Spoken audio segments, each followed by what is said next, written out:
where I didn't see anybody that even looked remotely like a tourist. Well, but everyone, and when you do, though, you're like, hey, thanks for coming to Guam. Thanks for supporting. And they're going, dude, we're from Dededo. You got that twoplex over by the old K Steakhouse? Yeah, that's we live there. That's our place. You know, you've been to our store.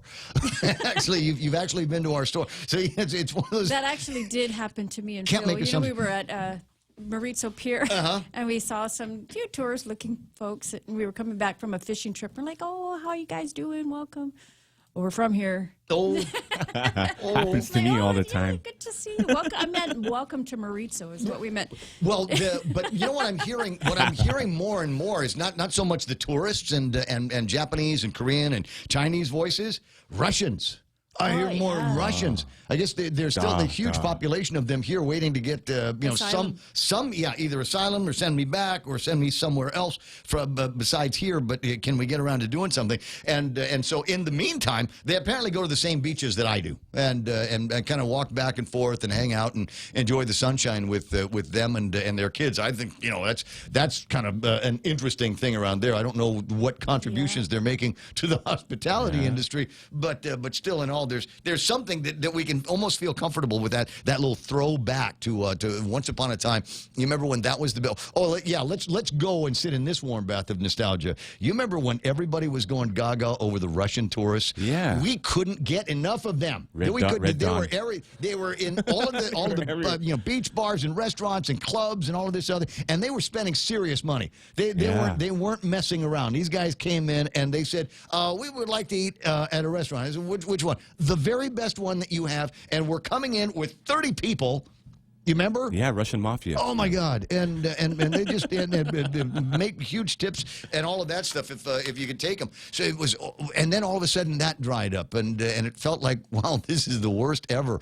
But we found a new bottom, I guess. And it is down 99% down from where it was before. Now, is it going to come back? I might have a conversation a little bit later on with some folks in the hospitality industry talking about another plan that is going to be presented to Governor Lou Leon Guerrero. How much different it is from the last one that they determined was too expensive, I don't know. But like I said, we'll work on it and see what kind of numbers we can come up with and what kind of a plan we can have to bring things back. Was it Japan Airlines the other day that came out with their announcement that said, oh, we're not going to do any scheduling for Guam until what, January? January 31st. Yeah, that's a long way. That's it sure is. After inauguration, guys. January 31st is a long way away.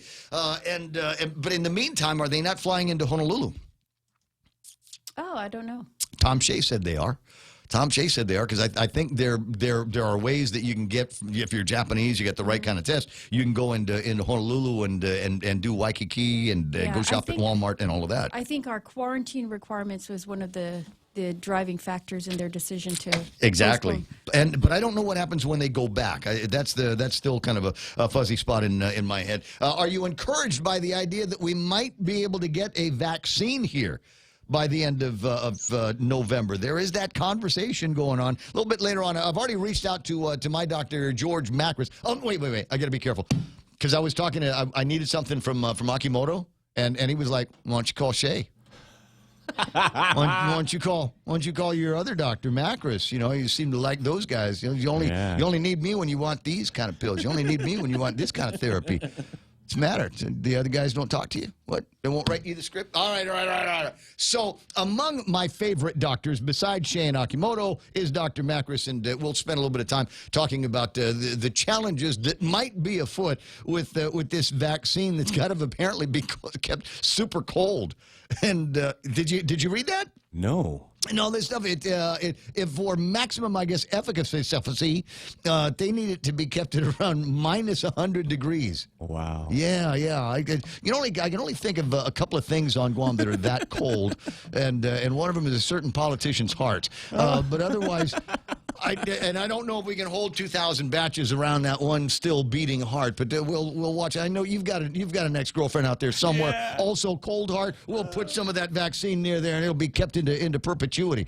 So there are going to be some challenges on, and this is, it's not just us, it's worldwide, but I mean, in some parts of the world, it's cold. Here on Guam, 13 degrees above the equator. What did I say the weather was going to be today? About 88 degrees. We're going to reopen Pedro's ice plant in order to get that done. How's that? 6:30 in the morning. Montecillo Tyrant's got your headlines. We'll get around to doing that, and I'll take another gander and see who's playing around on Facebook Live this morning. Mana, do you have news? I do. I was waiting for my music. Well, police are on the scene of a fatal auto pedestrian accident along Marine Drive in Dededo. This could affect traffic while they investigate that incident. Police were called early this morning on a report of an auto pedestrian accident. The details haven't yet been put together.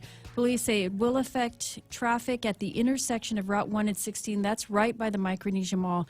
All northbound lanes have been closed. So if you are headed in that direction, take an alternate route. Otherwise, you will be diverted. And as 94 more people tested positive, the recent additions brings the island to now 5,850 total confirmed cases of COVID-19. The Joint Information Center says there are 83 people in the 3 hospitals with 17 in the intensive care unit. And the Department of Corrections looking at options with an outbreak of the virus within its facilities. 40 employees have tested positive and another 39 still in isolation. 91 inmates have tested positive. This to include 2 detainees and 2 Department of Corrections officers who tested positive at the Agana facility just yesterday. And those are your headlines right here on The Point. Gotcha. 6:31 in the morning, 888-825-5888-TA. Okay. Get started with your comments or your phone calls, et cetera, in just a couple of minutes. Here's an important message to federal employees and annuitants from Take Care. Given the extraordinary challenges presented this year due to the COVID-19 pandemic, this year's open season is like no other in the way you'll access information and choose a plan. Open season runs from November 9 through December 14. Exciting changes are being made across all Take Care plan options to expand access to care. To learn more, visit www.takecareasia.com/openseason20 or call 647-3526. Take Care, our island, your health plan. Are you fed up with those long bank lines? Do you wish you had a bank who gave you faster service? Well, by enrolling in Bank Pacific's new mobile app, you don't even need to wait in line. But even if you do want to come down in person, we're more than happy to see your smiling face, as long as you have a mask. Because our service is so good, we don't believe in lines. Because for 66 years, we've been making sure you get the service you deserve. Because where others put branches, we place roots. And we're rooting for you. Member FDIC.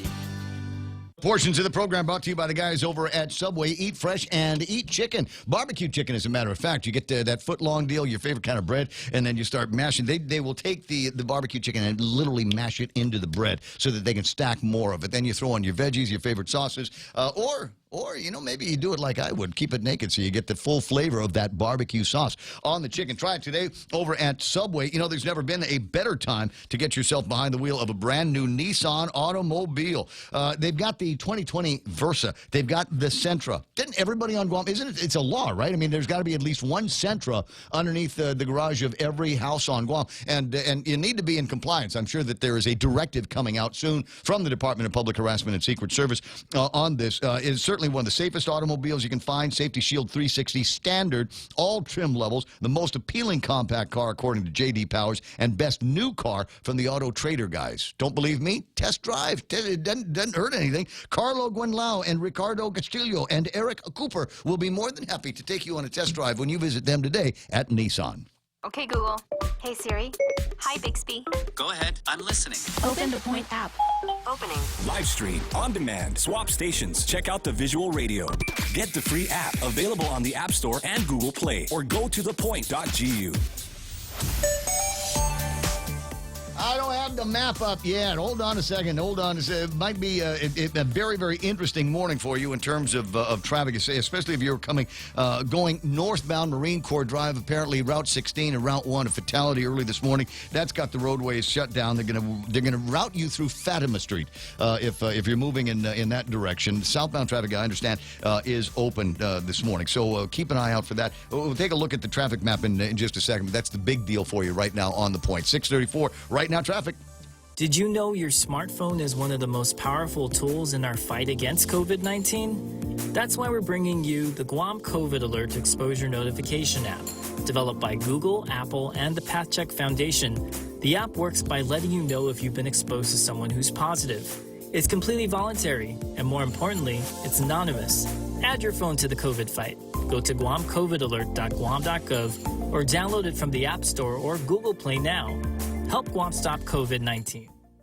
Portions of the program also brought to you by the guys over at Wendy's, making a big deal about some of the favorites, and they keep track. You know, they know what it is that people are buying over at Wendy's, and they go, hey, you know what? People like our spaghetti, and I understand why. Great Italian sauce, got a lot of meat in there, and the bite on the noodles is absolutely perfect. So you might want to try that when you're thinking about getting lunch today. Chili and rice. How about those baked potatoes? World class stuff waiting for you this afternoon at Wendy's. The Ray Gibson Show. Any speaker, anytime. Morning talk that matters.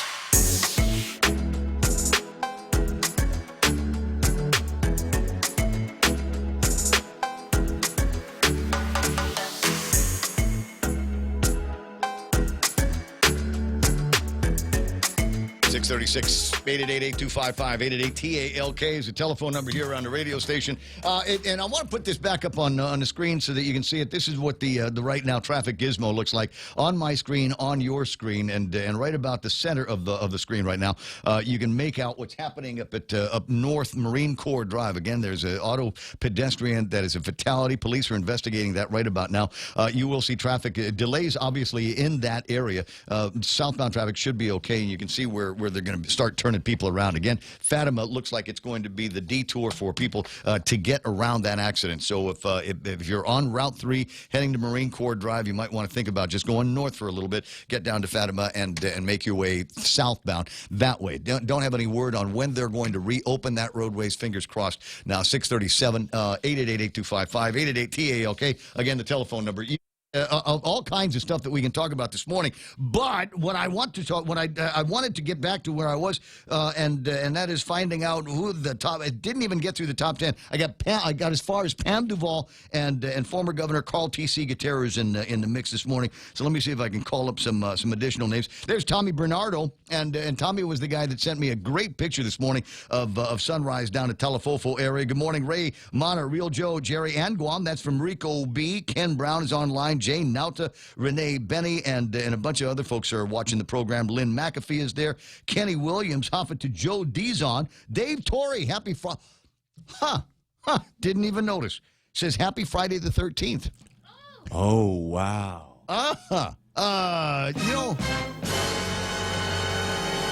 Triskaidekaphobiacs, if you are one of those kinds of people, that's what it's referred to. If you are one of those people that has a phobia about Friday the 13th, that's what it's called. And there are actually, it's not necessarily Friday the 13th, it's the number 13 that will freak people out. So and I don't have anything like that. I woke up this morning, I didn't even know what day it was. I was like, is it Saturday? It's Friday. I knew it was. I was lost, literally. I knew it was Friday, and I'm going, okay, got a little celebration with the family this weekend for Miami's birthday. Got that coming up. Might have a couple of other things that will fit in the hopper that is the weekend. So I knew that today was Friday. But as far as fixing dates are concerned on things, I kind of haven't done that in a long time. It's kind of, I look at the calendar and go, oh, we're that far into the month already.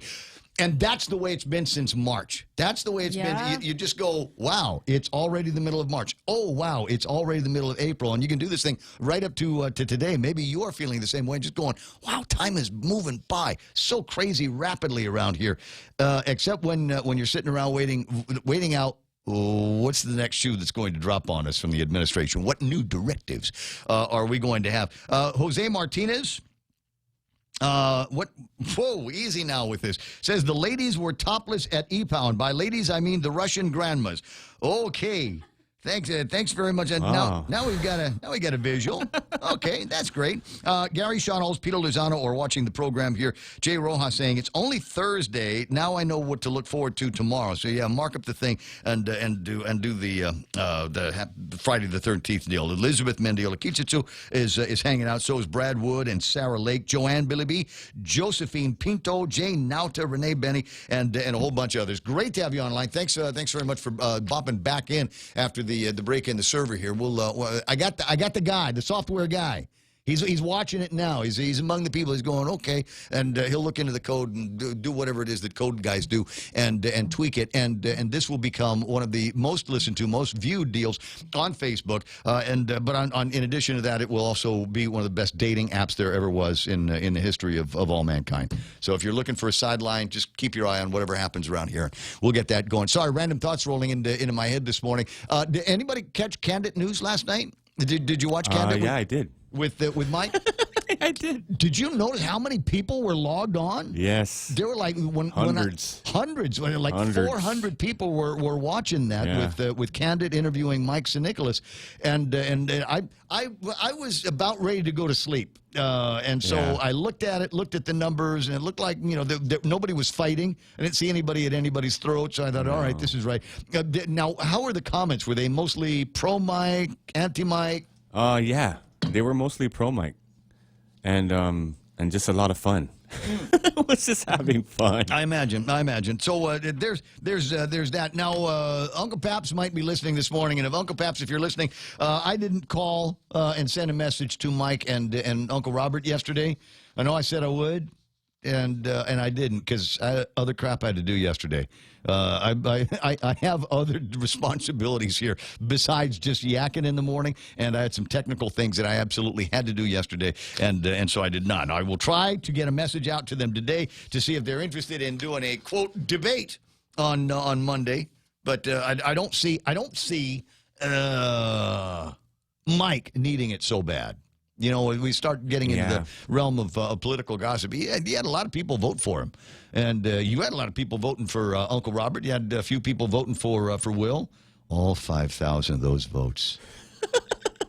All 5,000 people that like Will.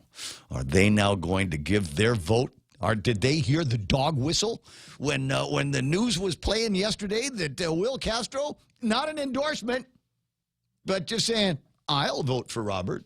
Was that all that the army of Will Castro needed to hear? Okay, it's Robert. I don't know. Well, it'll be interesting come Tuesday, I suppose. You got the telephone numbers. Don't be shy about using it. 642. A couple of other things that are interesting is the magistrate reports. And people ask me, I said, Ray, why do you have a gun? And I say, I have a gun because. There are crazy people out there, right?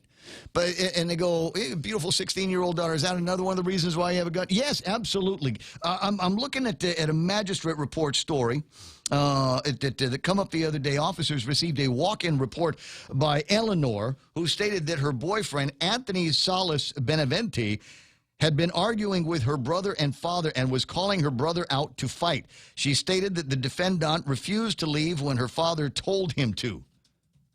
If I was Eleanor's father, this would not have been a long conversation. Yeah, of course. Here comes the pistola, and you off the property. Stay away from my daughter. I know where you live. I've seen where you sleep. And we're not having this conversation anymore. Unfortunately, didn't come out like that. Munoz pulled up to the precinct. Eleanor pulled up to the precinct and exited the vehicle in a hurry, crying. She told the defendant to get away from her and indicated to officers that he was on drugs and had been drinking. Eleanor told officers that she had received a call from her sister stating the defendant was at their dad's house yelling and terrorizing while calling her brother out to fight. Eleanor stated the defendant had been harassing her by texting and calling all day and all night. She has told him to stop. Of course he hasn't. This is going to be one of the what do you call it, the plot points for the next Operation Christmas Drop, right? What do you think? Probably. Crazy ex-boyfriend going after the father and the brother. So she picked up the defendant. He insisted on going next door to fight her brother and father, but she drove him to the Dededo precinct. She feared that he would hit her as she tried to drive there, but she stated she chanced it anyway. Guy wasn't paying much attention, and all of a sudden, there they are at the Dededo precinct. She runs out of the car, crying and screaming, "Get away from me! Get away from me! Get away from me!" And hopefully was able to get the protection of the police department there. Crazy story. What is with people back on drugs and drinking and doing all this drama? Here's the thing, though. Eleanor indicated the defendant had been arrested 2 years ago for family violence on pretrial release for violation of a court order and family violence with her as a victim in both cases. There are conditions where the defendant is restrained from harassing, assaulting, or threatening her. Unfortunately, it's just a piece of paper that is in between this nut job and poor Eleanor and her father and her brother. And here we are at a time and place. So pretrial release, and who knows when that's going to change? Who knows what's going to happen there? And even if they were to get some kind of a conviction, did you see this other story here that's playing around? DOC considers releasing eligible inmates. So I'm looking at this going, wait a second. These guys they're in jail. They must have done something. They must have done something. Have we not otherwise paroled everybody that was in there for spitting on the sidewalk and, I don't know, smoking marijuana?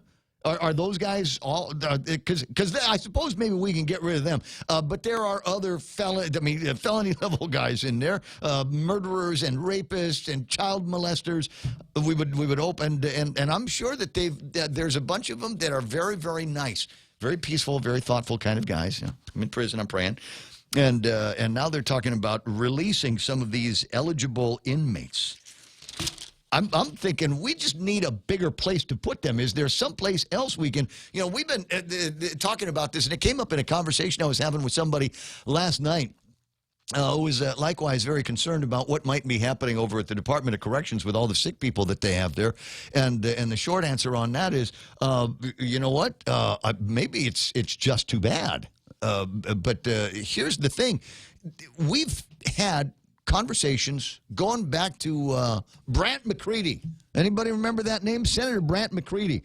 And one of the things that Senator Brant McCready wanted to do when he was a little boy senator was to see if we could find some money out there somewhere in the world where we might be able to build ourselves a new state-of-the-art correctional facility, i.e. new prison somewhere. Because we know that the one that we've got now has been less than adequate for decades.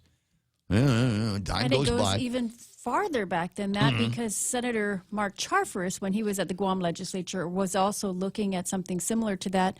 And I know this because when I was a senator, I also considered looking at prison industries and how it could improve our facility here. Because it's really old overcrowded conversation. and has been forever and ever and ever. Yep. But it's like Guam Memorial Hospital. It's only a problem when it's a problem. Otherwise, there's something over there in Derry, and I don't need to think about it. I don't need to know about it until people start escaping from it or until we don't have enough guards running the place because they're either sick or they're in trouble with the law for advancing the contraband on the inside of the place. Yep. But we know that there are problems, and this is another example of we had all kinds of times, all kinds of resources to be able to take care of them, but we haven't. 648, Juanita Machi is there, Yukar Tero, Jay Rojas, Gary Shonals, and Robert Borja. Jose is MT Farron, Rita Edwards, and Leslie Slater, Joe McDonald watching the program here. I got Mike Suzuki. Good to see you there, Zook. That's how you refer to them. That's the Chamorro name for Japanese Suzuki. Zook. Yeah, that's nice. Melinda Salas Napati, Buenos and Manny and Ning Regis, Bob Bertzman, Marie Ramy Delgado Camacho, Lady D is online, and so is soon to be former. No, I was going to say he didn't make it, but he should have. Senator Vince Borja. In fact, I might honorarily give you that name here. 6:48 in the morning, and my very close friend, dear personal friend, Daphne Shimizu from the Department of Revenue and Taxation online. Good morning, Daphne. It's good to hear from you. Half a day, Ray. Half a day, Mana. Half a day, Guam. Hi, Daph. Oh my God, it's so good to hear from. Okay, I promise I'm not going to try to pin you down and see if I can get what do you call it, an interview date for my daughter so she can get her driver's license. But a lot of people are trying to get interview dates to meet up with somebody to get driver's license and renewals and things like that. Can you do you have any kind of update on when you might be moving that process forward? Actually, yeah. So, as you know, we've been working very hard to try to get, people the opportunity to get driver's licenses, things like that. We did in August move to having people be able to do things by form, and we're seeing a big volume of that. I was just talking with one of my team members last night about, the volume, and we're seeing it really pick up. But of course, we know that really, this is kind of the pathway to where we want to go. Where we really want to be is to be in a place where we're able to do renewals of driver's licenses, Guam IDs, and to be able to also get permits to be converted to licenses online. And that's something, Ray, that I've been actively working on with our vendor. Of course, it's taken a little bit of time, and it's going to take a bit of time before we're able to get to that place, but we're working toward it. And I'm actually really excited about it. I know I actually just sent a note to my team because, we need to regroup and make sure, we're actually actively kind of working with our vendor on this effort, and we need to make sure that we commit some people to it. So, I'm excited about that, but I know it is challenging right now, but, I promise we're working on it, and we're going to continue to work on it. We're also, actually also just kind of looking at all of our services and all of the way that we are, evaluating and assessing. This period of this public health emergency has really been challenging, and I know challenging for so many. So we as you know, we are up to our volume 8, which we issued in October. Yeah. We're constantly, trying to evaluate how we're going to be able to provide services and what services people need information on. And so, it's a constant evaluation, and again, we're working toward that. One of the problems that we did have a few months ago was that people couldn't make appointments past, I think, March or April. We've changed that. I mean, unfortunately, of course, it's meaning that people are making appointments until like in June. But, I don't think, and I don't want to minimize the issue because this is a huge issue. But it's an issue, I think, that, even across the nation we're seeing. I mean, even, for example, my son, he lives in Las Vegas, and he actually had to wait several months so that he can go ahead and get an appointment. So it's not an issue that's unique to us, but it's definitely an issue that's important to me. And actually, in everything that I do, really strive to make sure that we do our best to achieve it. And I promise you we're working on it. I don't have an actual timeline. We're really, really pushing right now. I actually was just monitoring some emails, and I noticed that we're getting some when our programmers start asking questions about various things, that's a good sign. But of course, it's going to take time. But we're working toward it. I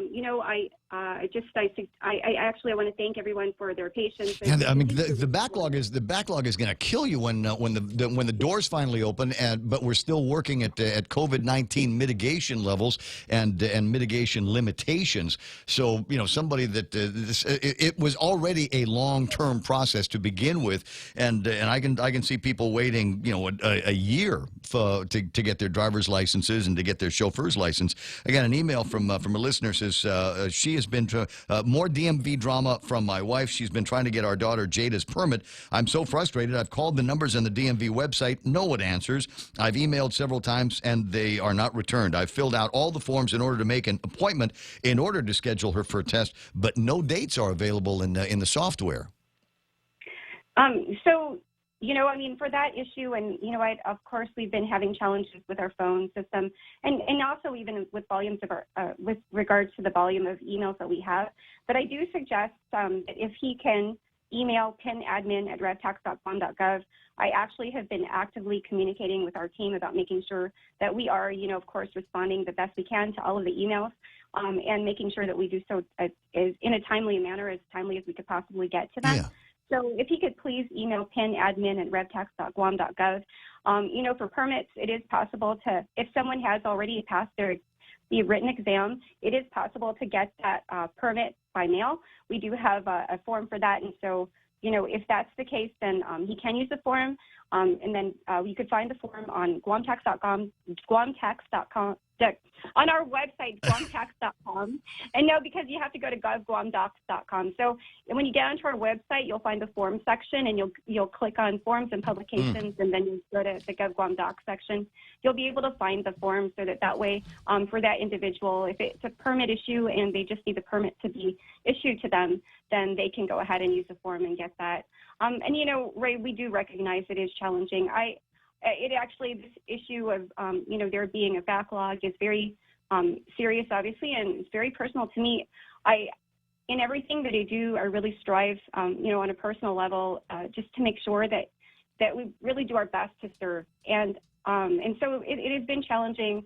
Again, I want to say thank you to everybody for their patience. And this is a daily thing that, of course, we're dealing with in terms of trying to just make sure we are able to, get to responding to our people and making sure that we get to them. But, it's an essential government service. If we're going to require people to get licenses, we got to be in a position to give them licenses. There's a job opening in a company for specifically somebody with chauffeur's license. We were talking about this, and around the same time as I was talking about it yesterday, I got a request from somebody to ask you about tests for chauffeur's licenses so that they might be able to go and apply for that job. And you know how tough things are going to be for people. If you need a specific license to get a job, we ought to do everything that we can to put them in a position where they can. So, are you doing any tests for chauffeur's licensing now?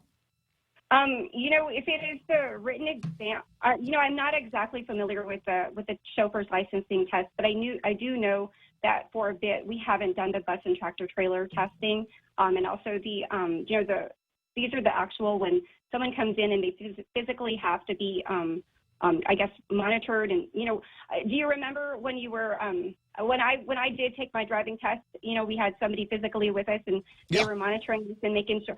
So we run the same type of program for, of course, our bus, tractor trailer, and our motorcycles. And so I'm not sure if that's a similar thing with chauffeurs. That's something perhaps I'm not sure. Maybe if you can get somebody at the shop to get back to me and on the air, we'll talk about that specifically. Now the other issue, I know how busy you are, so I'll keep this tight.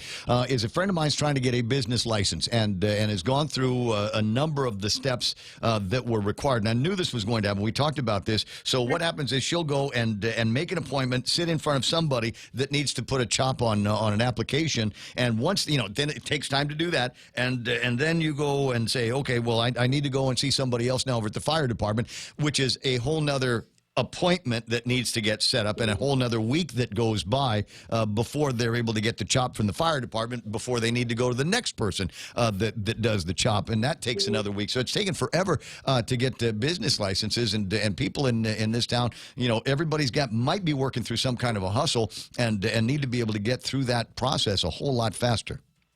Absolutely. And in fact, this has been an issue for at least the last couple of weeks that I've been directly involved in. I have been, working with our business license supervisor, monitoring the applications, making sure that we're pushing them through, working to make sure we're communicating with also the applicants and or the potential licensees so that we make sure that, if there are documents or concerns that we have or we have to clarify like lot numbers, things like that we're doing so. I've actually had to assign additional people to assist with the business license effort. During the time that we've been, shut down to the public, and of course we're serving by appointment only. This is the first time that we're, of course, attempting to issue new business licenses. And you know what, we recognized, and I knew, and thank you, Ray, for also, kind of pointing. Yeah, I don't want to say I told you so, but I told you so.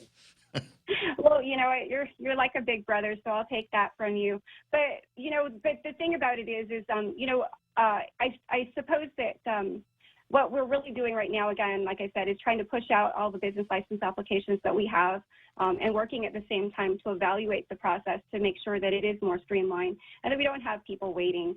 In the midst of all of this as well, of course, I've been working on our system side, and ultimately, again, just like with regards to driver's licenses, we recognize that the paper-based type of process is not where we want to be, and so ultimately, what our hope is and what we're working on is to try to get away from this paper-based type thing.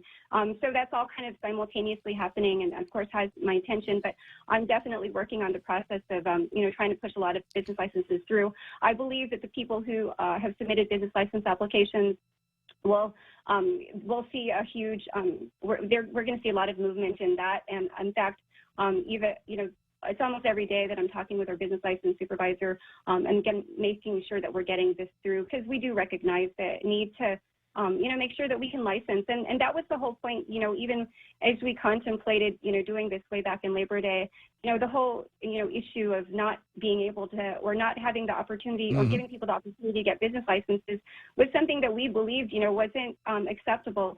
And so that's why we moved toward, this process. And of course, we're working to evaluate it.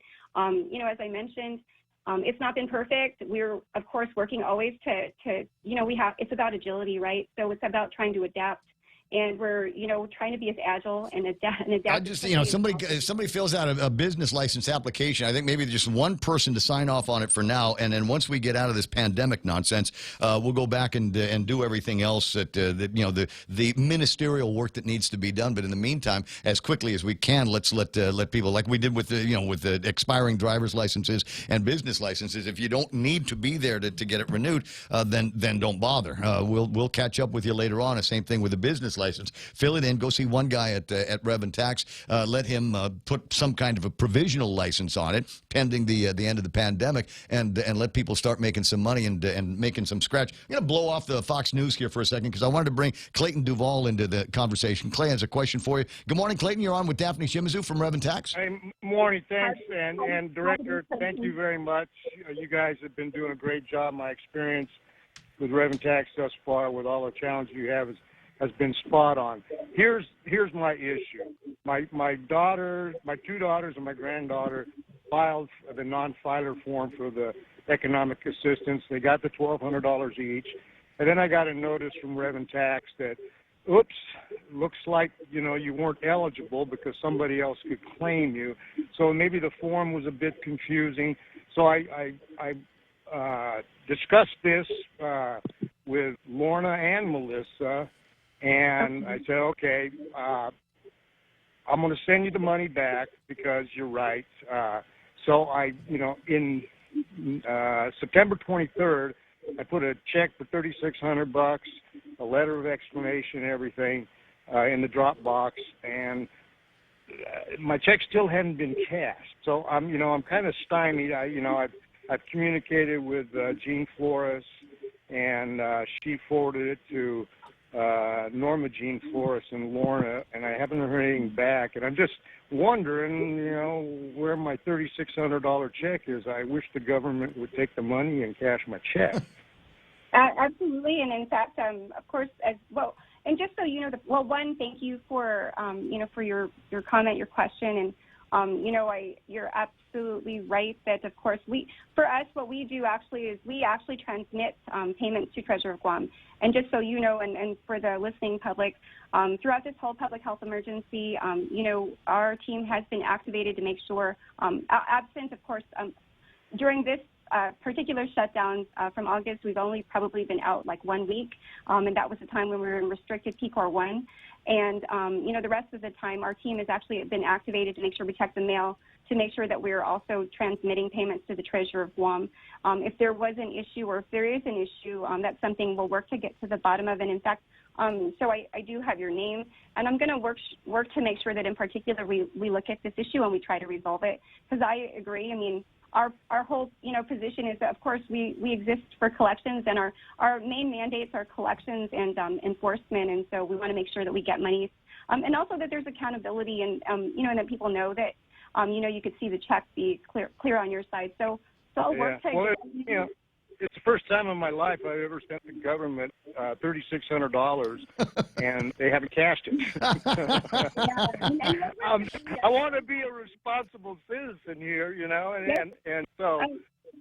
Yeah, and so we'll have to figure out what happened. I don't know what happened. We'll have to check our transmittal on that day and our log for that day, so we make sure that we figure out where it was routed, and we'll work to get to the bottom of it. And if you need a little bit more information, I'll try to contact my team, but I don't know if you want to leave your name on the other side with Ray, so that in case that we need to contact you, we'll go ahead and. I know where to find Clayton. I know where to find him. I know where he lives, and I've seen where he sleeps. So I could send you an email. But I'm sure you're flooded with stuff. Clayton, send it to me, and I will send it to her. How's that? Oh, okay. All right. Well, I'm gonna let you run because I'm sure they're waiting for you. I'm sure they're waiting for you over at Home Depot. They go, "You can't open. Clayton's not here." Just after 7 o'clock in the morning. Daph, always a pleasure hearing from you, and I appreciate the struggle that you guys are going through over there. But like I said, front-facing services of the government, we got to figure out a way to get those things open back up. Otherwise, we need to stop telling people they need a license for something if we can't get it to them in order for them to do their jobs and learn how to drive on the roads. And we absolutely agree. And Ray, promise you that we're working to do the best that we can to serve, and we'll do our best to continue to, of course, improve on things. We recognize again, it's not a perfect process, but we do appreciate people like Clayton, of course, the media, and trying to just get the word out. Of course, if you could please, a lot of people do have questions about our services and still haven't seen our Volume 8. If you get into GuamTax.com, you can go ahead and find our Volume 8 there, and it will tell you a lot about our services. I mean, with regards to handicap placards and different extensions on things. But at the end of the day, our team is, here to serve, and I'm very proud of them. And I actually did, if you don't mind, I'm going to share a little bit. One really, really quick thing that our team, had shared with me about the meaning of DRT. And, we hear DRT is, Department of Revenue and Taxation, but our team actually came up with another meeting, which is Doing Right Together. And that's probably, I hope that that's the way that we continue to operate. And, we promise that that's the way that we're working. And we're going to continue to do so and make things better for our people in our islands. Go tell the boss. Go tell the boss you need more money, because what you were trying to do is what guys going back to Artilagan have been trying to do. Get me more people and get me more equipment so I can process my job faster. 5 after, I got to let you run, Daph. I'll see you soon. Have a great day. Yes, I'm going running this weekend. So I'll see you. I'll see you and Dana on the road this weekend then. So have a great day. Have a great day, Mana. Have a great day, Guam. Bye, Daph. Just after 6 o'clock in the morning, Fox News, if they were on, they'd be covering a couple of things. Interesting story about a judge in Pennsylvania. The Secretary of State has overstepped the authority by changing the election deadline, and we'll watch and see how that spins the election in Pennsylvania. Not that much separates between Biden and Trump. Less than a couple of percent, the tenths of a percent separate them in that election. So there was going to be a recount there, I'm sure, anyway. But now it's what's the line? How do we get the toothpaste back in the tube? Are they going to be able to do that? Not much happening in the markets. We'll look at the markets in a second, but they're all running down and in the red. Details are on the way. Mana Silva's got headlines after these. Win a staycation getaway with 76 Circle K. Enter to win a 2-night stay in the luxurious Tsubaki Tower with breakfast at the Casa Oceano and an hour of pure bliss at the Spa Ayala for 2. And then choose your adventure. A 3-hour ocean escapade with Shut Up and Fish, the premier ocean tour service, or take a heart-pounding water adventure and go jet skiing with Joe's Jet Ski. Just purchase $30 or more in fuel at 76 Circle K for a chance to win. Visit 76 Circle K today and win the staycation of a lifetime. Conditions apply. See store for details.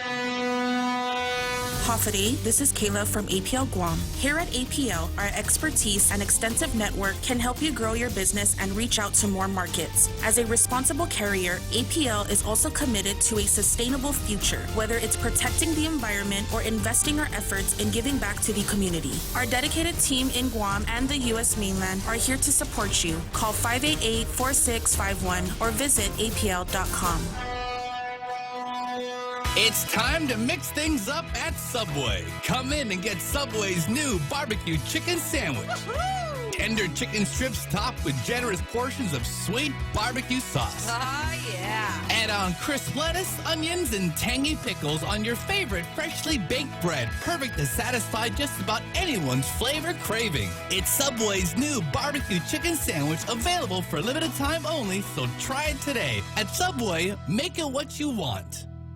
Contact tracing is key to containing COVID-19. That's why we're introducing the Guam COVID Alert app.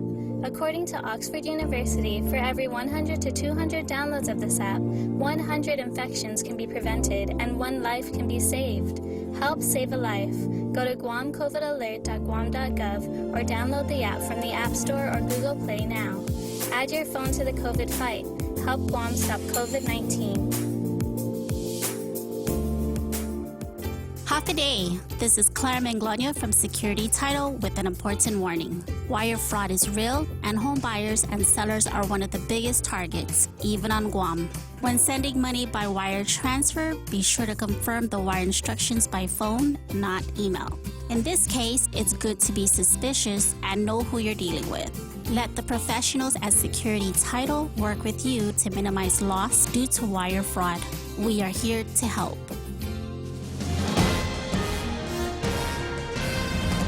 today at 7:09. I'm Mona Silva Tyron with a look at your local news on the point. Police were responding to an auto pedestrian accident along Marine Corps Drive in Dededo, and it could still be affecting traffic as investigators are investigating that crash.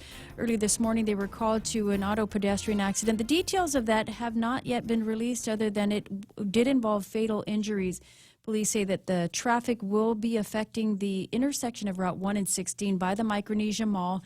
They have shut down northbound lanes, so drivers will be told to seek an alternate route or you will be diverted if you're headed in that area. A 60-year-old man was arrested by Guam police in connection with a crash earlier last month that took the life of a 21-year-old man. Alan Kalanda said to have been driving the Dietrich Pumping Service wastewater truck that overturned.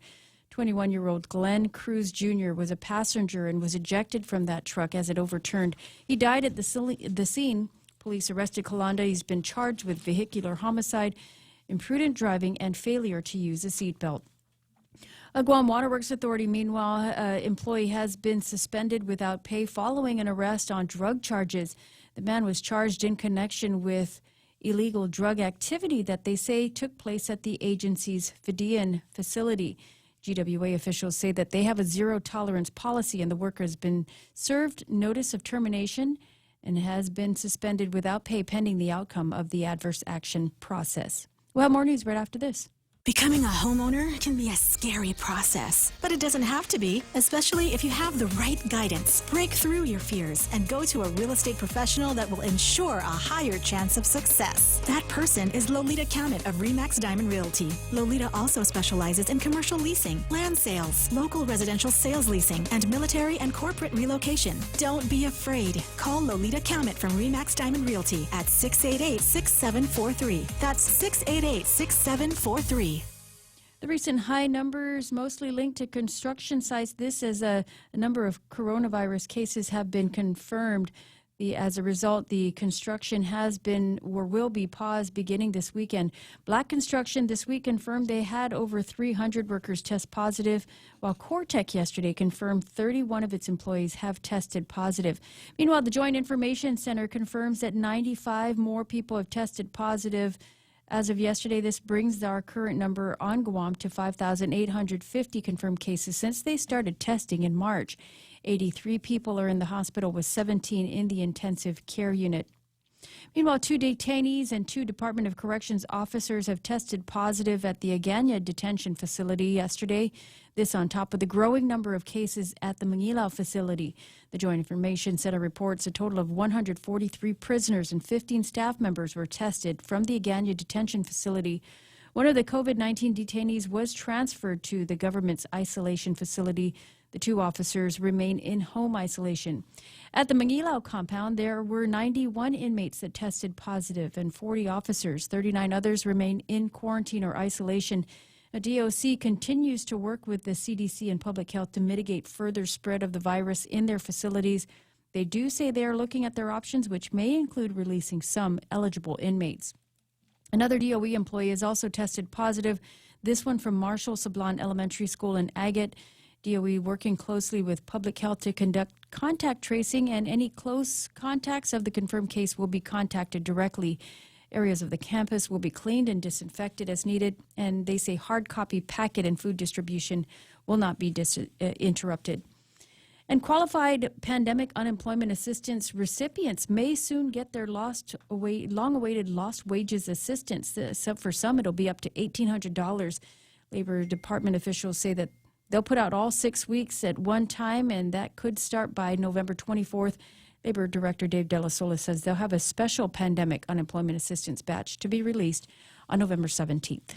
And those are your top stories here on The Point. Here's Ray with your weather. Partly sunny with isolated showers. There's thunderstorms in the forecast today. East winds up to 15 miles an hour and daytime highs 88 degrees with the heat index. It'll feel like 90. Through Saturday night, mostly cloudy. More of those isolated showers and thunderstorms. East winds to 15 miles an hour. I think that's stuck there. Lows around 78 and highs should be near 87 degrees for Sunday. I'm not enjoying reading and reciting this weather forecast to you because hardly anything in here is screaming grill marks. It's going to be one. It's like last night. I went out to see if I could get a couple of grill marks going, and went out there, and sure enough, the second I got to my spot on the beach, starts raining. Starts raining. I'd like 3 minutes of nice weather before the sun went down. Working that tonight, mostly cloudy, scattered showers and isolated thunderstorms in the forecast for Sunday. Easterly winds again, highs near 87 degrees. Sunset tonight's going to be at 5:50. Hashtag tell the others. That's news and weather together. This is The Point. Are you fed up with those long bank lines? Do you wish you had a bank who gave you faster service? Well, by enrolling in Bank Pacific's new mobile app, you don't even need to wait in line. But even if you do want to come down in person, we're more than happy to see your smiling face, as long as you have a mask. Because our service is so good, we don't believe in lines. Because for 66 years, we've been making sure you get the service you deserve. Because where others put branches, we place roots. And we're rooting for you. Member FDIC. Hafare Guam, this is Congressman Nicholas. Early voting is underway for the runoff election on November 17th. Even if you voted in the general election, or even if you didn't, you still need to vote again in order for your vote to count. You've shown in this general election that results matter. We've worked hard to deliver those results, but if we want to keep doing the work for you, we need you to vote for us one more time in this runoff election. Thank you, si Diyos maasi, and maraming salamat po. I'm Michael F. Houston Nicholas, and I approve this message. Portions of the program here brought to you by Ron and Kim and the folks over at Security Title. Don't forget, Kim is running for the Chamber Board, and if you are a member of the Chamber of Commerce, I expect you. She may humbly ask for your vote. I will not humbly ask. She's awesome, and she's smarter than, got more sense than God gave horses, and she's got her heart in the right place where it comes to business community here on Guam, and the employees, and the vendors in the business community. Everybody working together for a better Guam. So if you are a member of the Chamber, and you've gotten your invitation to go and vote in their online virtual election, you know what? Let's go Biden on her. Give her as many votes as you possibly can. Appreciate that, and I'm sure they will as well over at Security Title. The program's also brought to you by APL. Hey, Charlie Hermosa is also running. He's also running for a position on the Chamber Board, and he's a sponsor, and he's a good friend, and he's another smart guy. Always thinking, always working through ideas, right?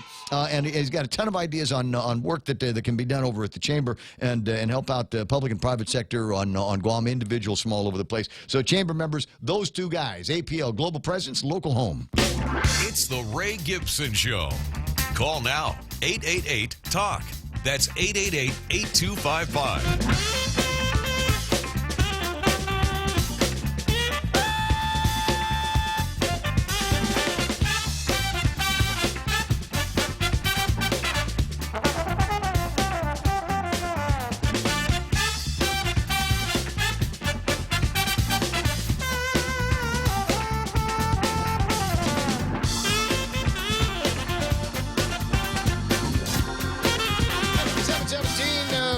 Show 93.3 The Point. This is the part where we get into a little bit of a businessy conversation, and among the questions that's floating around here is now the construction industry is in shutdown mode. It's a directive from high command, from the central office, where they're saying that effective end of business tomorrow and until a further directive, all construction projects shall suspend operations.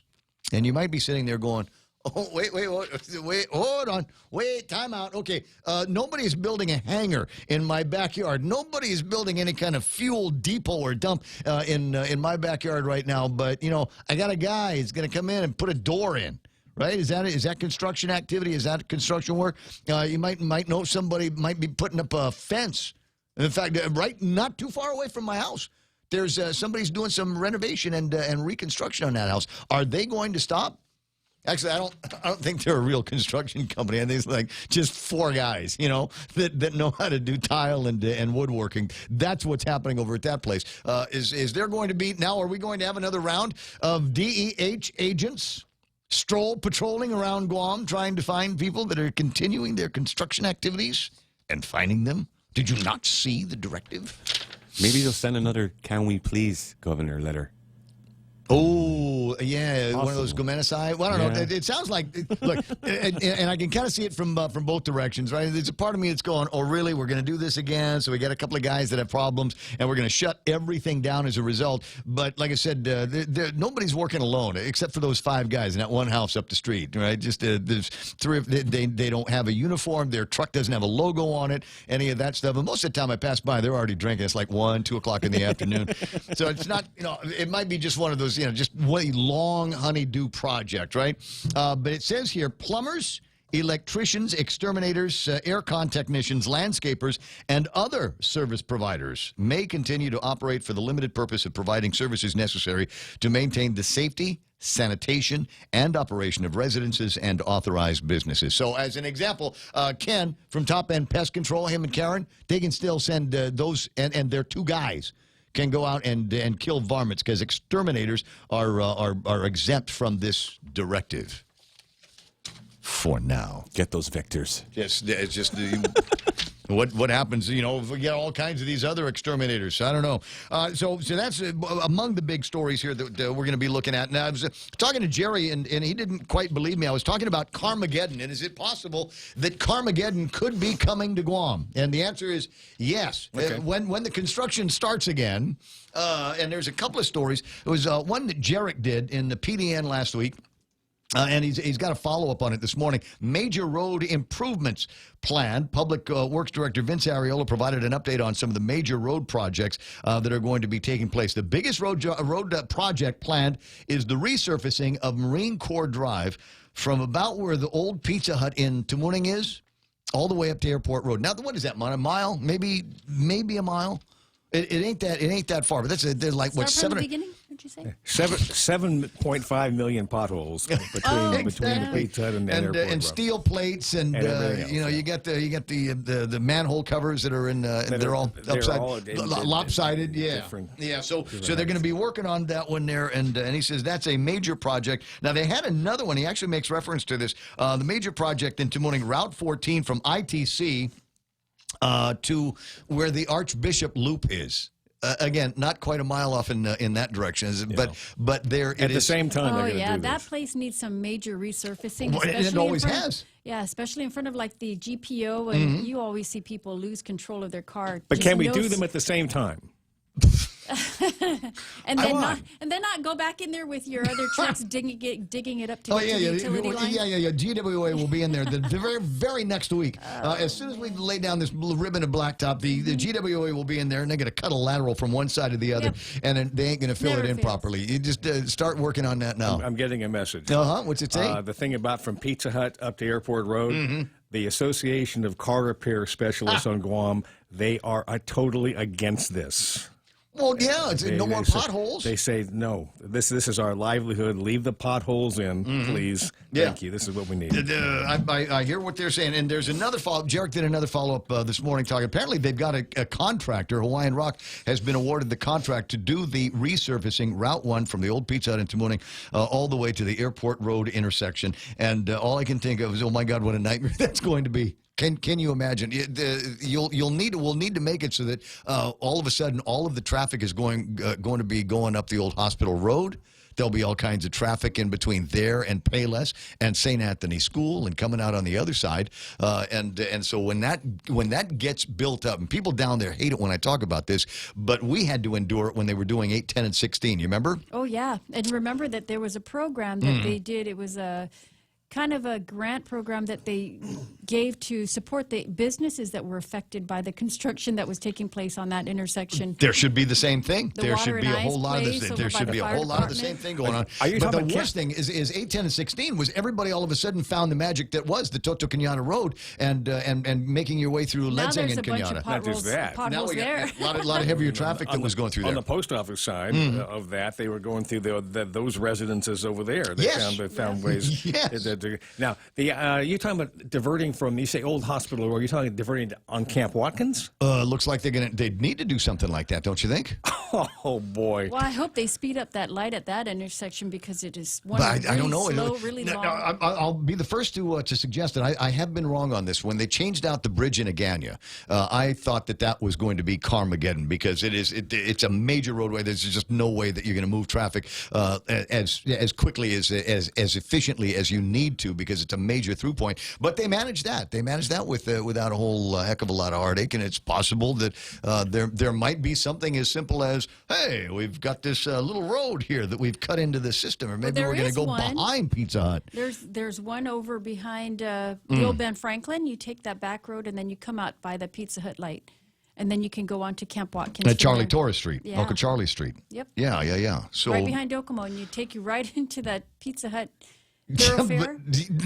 Okay, so Take you on to Camp I know Watkins, what and then I you know can what go you're that way. talking about because I use that every once in a while. If it looks like there's a long wait for the line that takes me up Hospital Road, I'll go through Uncle Charlie Torres Street and then the little back road, and then you come out. But everybody else is doing the same thing, so it backs up like you wouldn't believe. And then the light that takes you across the I street. think the Docomo payment line is that way too. I think you're right. So there's a whole lot going on back there. It's Is an this infusion imminent? drive-through.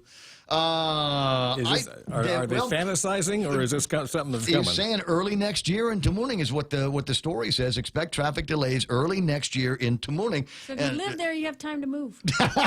Just burn the house down, burn it down, set it on fire, walk away from the thing. I'll come back in a couple of years when it's all done. Well, if enough people did that, then you can build a whole new road through there, nice and wide. And another point is we got to make sure because there's a hospital at the end of that street. We're going to have to make sure that there's a whole lot of access and good traffic control in the area. 7:25 in the morning. Jerry Roberts in the studio. We'll take a quick look at what happened on the market show just before we get to the extra point. S&P 500 off by 35 points. We got the NASDAQ that is off by 76 points. Dow Jones Industrial Average off by 317 points. Clearly, the bloom on the vaccine rose is gone, and people are starting to freak out a little bit because of the jumps in cases in cities and secondary and tertiary lockdowns in places. And it's just another one of those woe is us, and maybe it's what do we call it? COVID-19 fatigue.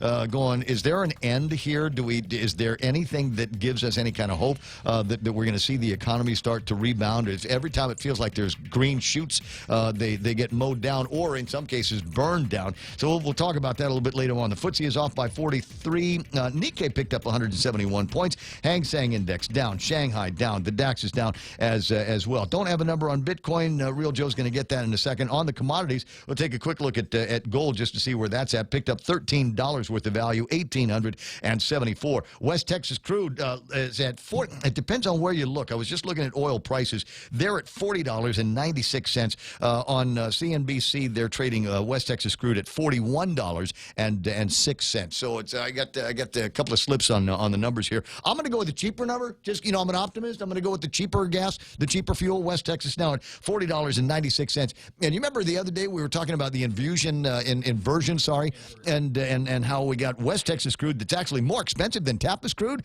They turned that around. It's $43.25 today. $43 and 2 bits for Tappas crude. Tappas has gone up. So Tappas, the world is back in the position it should be. All is normal now. We just got to get through the counts in Pennsylvania and Arizona and see if we can get Trump back in the White House. You've been watching more of that? I've been watching.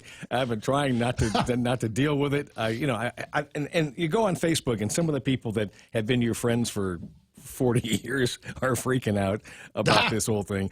Let's stop this right now. Let's just put Biden in the White House. Give him the oath today. Never mind the inauguration. But nobody, is there a state that has actually cleared an election that has officially determined that their elections are over and Trump has won their state or Biden has won their state? I don't think anybody's certified yet. I could be wrong. I haven't seen anything. Pennsylvania judge right behind you on the screen. State Secretary of State there overstepped their authority. My position on this whole thing is this. Okay, he's made a challenge. There is a process. Investigate it as per that process. Let the courts decide. Whatever the outcome is in the courts, that's what we go with. There's plenty of time. I mean, the whole thing with Gore and Bush took 36 days. Why are we here on how many days has it been now? It's a week. It's 10 days. Yeah. It's 10 days essentially since the election. Why are we in such a hurry to do this. I mean, we have a lot of time left.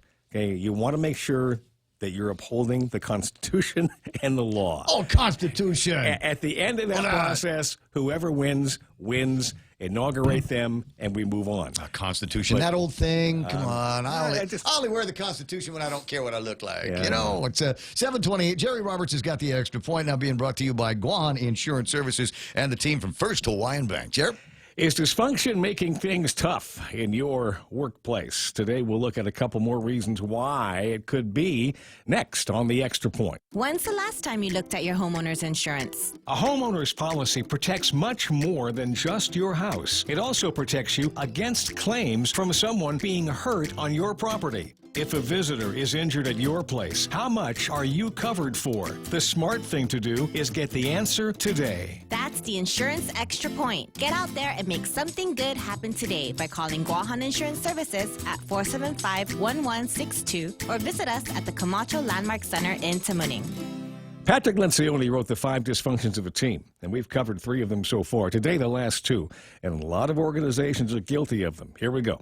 You might remember dysfunction number 3, lack of commitment. Well, how are you going to hold people accountable for stuff they don't commit to?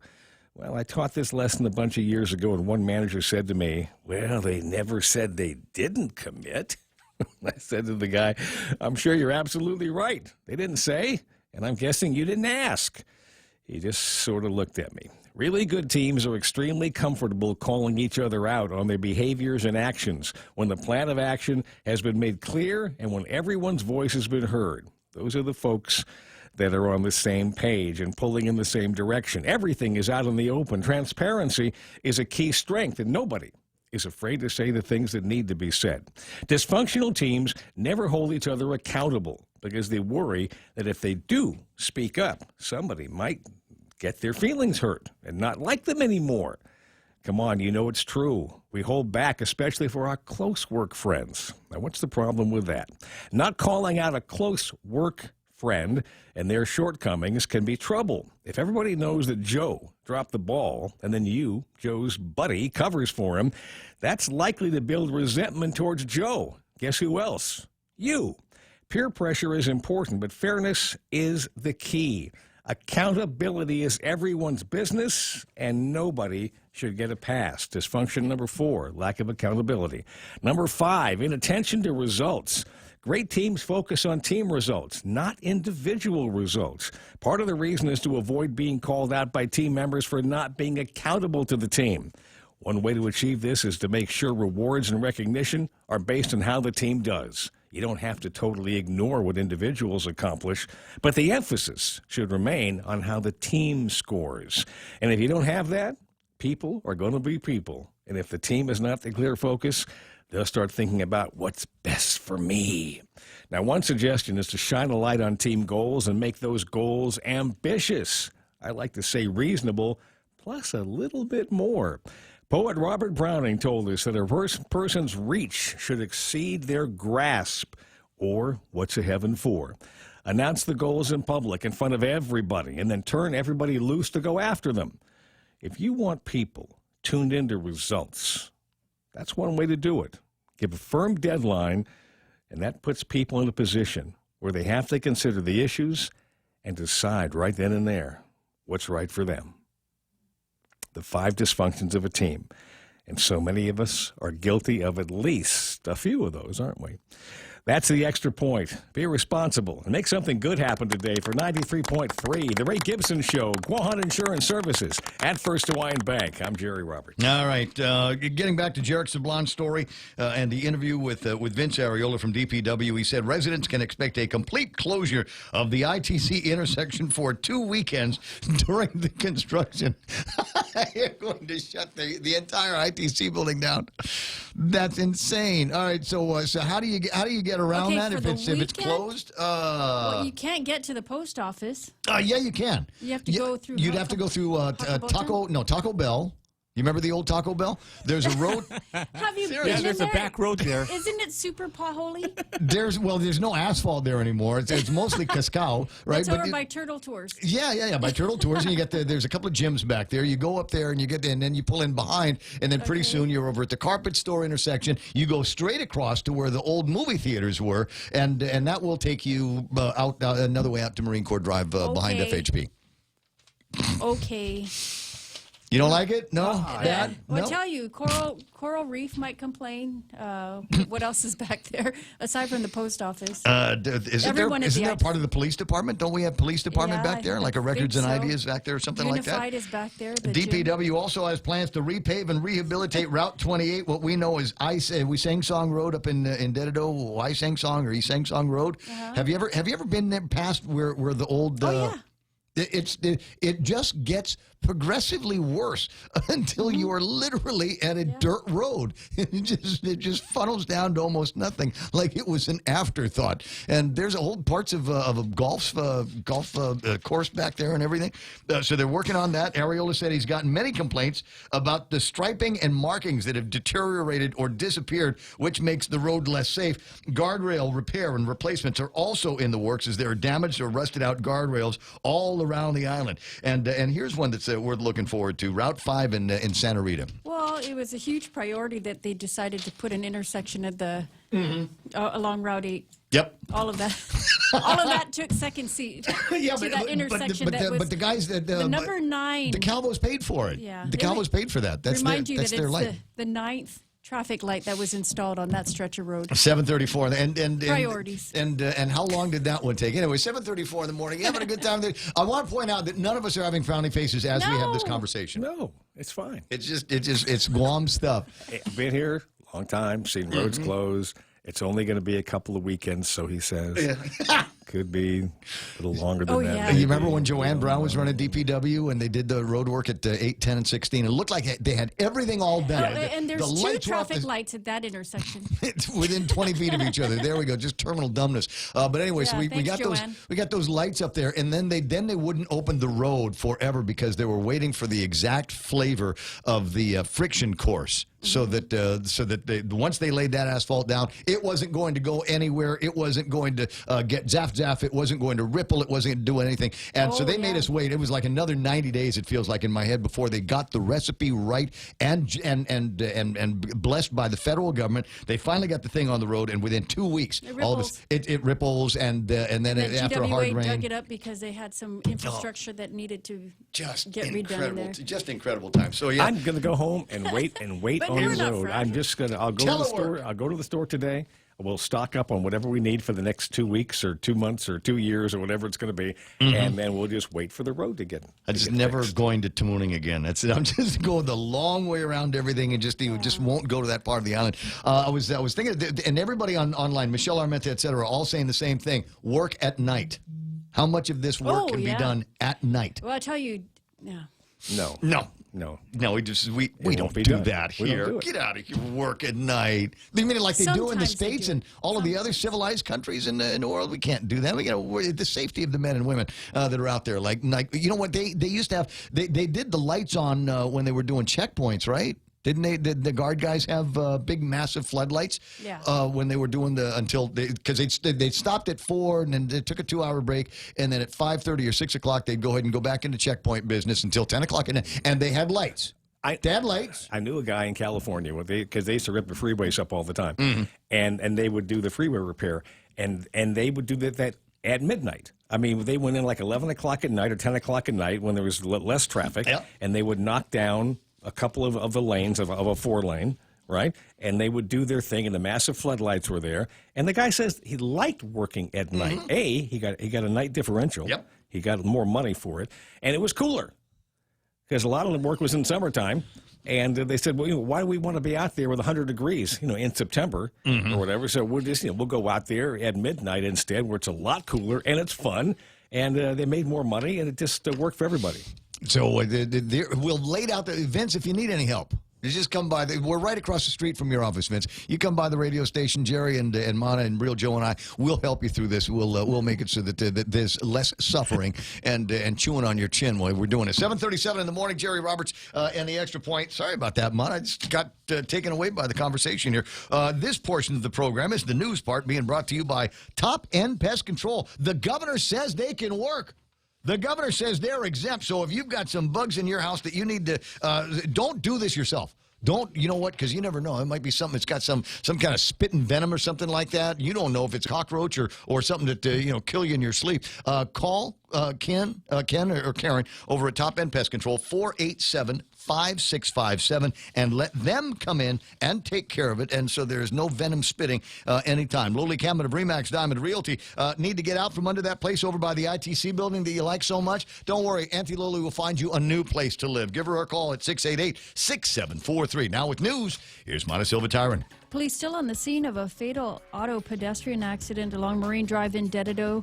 This could affect traffic for a bit longer as the investigation's still underway. Police were called to the scene after the auto pedestrian accident. The details still haven't been released other than it is involving fatal injuries.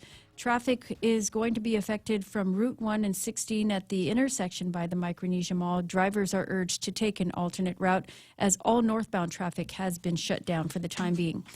95 more people tested positive yesterday for COVID-19. The recent addition brings the island to 5,850 total confirmed cases. 83 people in the hospital with 17 in the intensive care unit. And the recent high number is mostly linked to construction sites. And as a result, Public Health again pausing construction projects beginning tomorrow.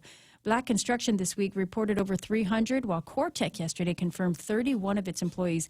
Public Health has not said how long the shutdown is going to be, but it will affect construction on base and off base. And this just in from our Palau correspondent, just sharing news from Palau. We have a Palau correspondent? Yoichi. Yeah. Okay. He says that Surangel Whips Jr. is now the president-elect of Palau. He'll take office on January 2021. Can we go down there now?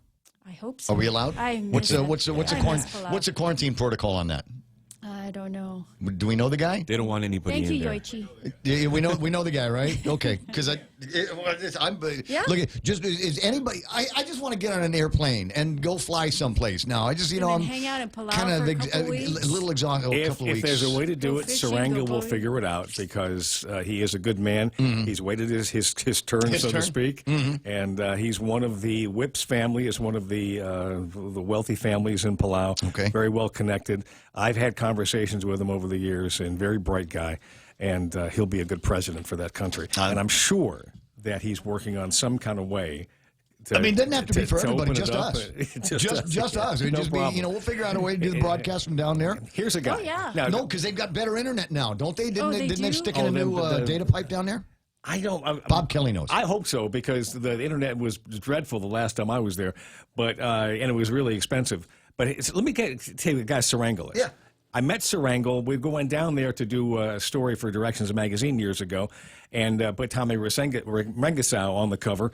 And I went and stopped in, and because I knew that he was one of the guys, I never met him. Walked in. Within 15 minutes, he offered me his boat. Nice. I mean, and I said, "Well, that must be just because I'm doing a story." No.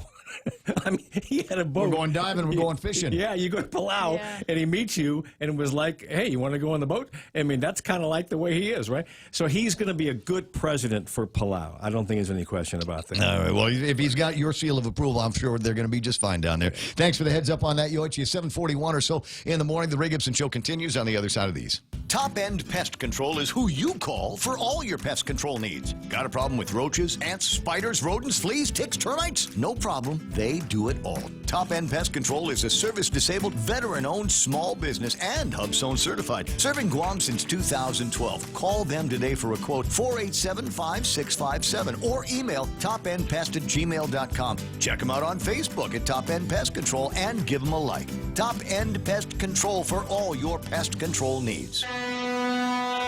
Hofade, this is Kayla from APL Guam. Here at APL, our expertise and extensive network can help you grow your business and reach out to more markets. As a responsible carrier, APL is also committed to a sustainable future, whether it's protecting the environment or investing our efforts in giving back to the community. Our dedicated team in Guam and the U.S. mainland are here to support you. Call 588-4651 or visit apl.com. Oh, wow, I love that noise. 7:42 in the morning. Portions of the program brought to you by the guys over at Nanbo Insurance. Got a couple of locations. One at the ITC building, one in Agana. Pretty new building that they built over there, right across from the library. Can't miss it because you get that picture of Governor Lilian Guerrero reading a book, bestowing all of her knowledge and wisdom to the gathered children. And there's still not enough children because right next to the picture of her is a picture of Josh Tenorio, and he's calling everybody. He's got the horn. He's calling people now. Please come over. This dispensation of knowledge and wisdom from the governor. Where was I? I was going to tell you about Nanbo. Anyway, so they're open for walk-ins, and you don't need to make an appointment. Go to nanbo.com on the World Wide Web if you want to get some information on stuff that you need to do right now, and then just walk in and bam, take care of it. Portions of the program also being brought to you by the team over at KFC, where they're working really hard on putting together an incredible breakfast for you. What's in the lineup this morning? I like portable food, for breakfast time. I don't want to, it's sitting down to eat can sometimes be kind of a chore. So what I like to do is I like to get stuff that I can eat on the go, like sausage breakfast wraps. They a little tube thing, they roll it up for you, put all the great meat inside, and you can eat it all by itself. AM chicken breakfast wraps. Now, I will admit to, from time to time, undoing the wrap so I can put some of that hot sauce, the Colonel's hot sauce inside, and then re-rolling it. Yeah. You know what I'm talking about. You give that a shot. Your mouth's already watering for it, isn't it? Find it this morning for breakfast at KFC. Okay, Google. Hey, Siri. Hi, Bixby. Go ahead. I'm listening. Open the Point app. Opening. Live stream, on demand, swap stations. Check out the visual radio. Get the free app available on the App Store and Google Play, or go to thepoint.gu. Right now, traffic playing on the point. Is there traffic worth talking about this morning? We've been reporting all morning long an accident on Marine Corps Drive and Route 16. There was a fatality. The police have closed up the, I want to say, northbound traffic. Southbound traffic looks like it's moving much slower than it normally would through that area. Northbound, take Fatima, get on Route 16 and take Fatima. That would take you up to that intersection. Then you can go north from there. Let me put this up on the screen so you can see what it is that I'm talking about.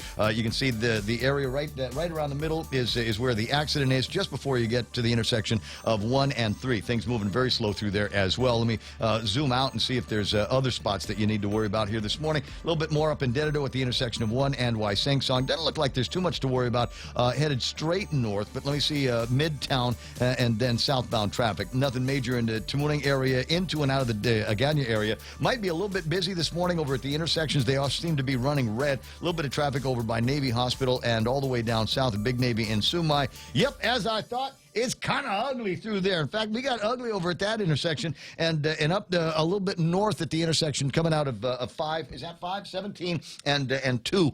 You'll see some traffic moving up through there. Where's everybody going? What is it?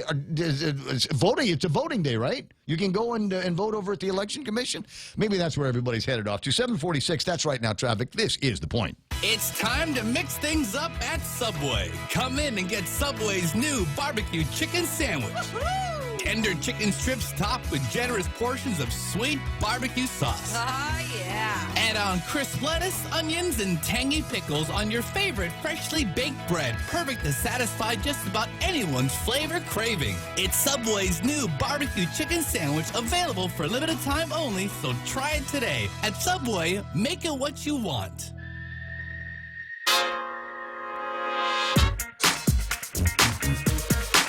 Yeah, let's do that. Let's do that.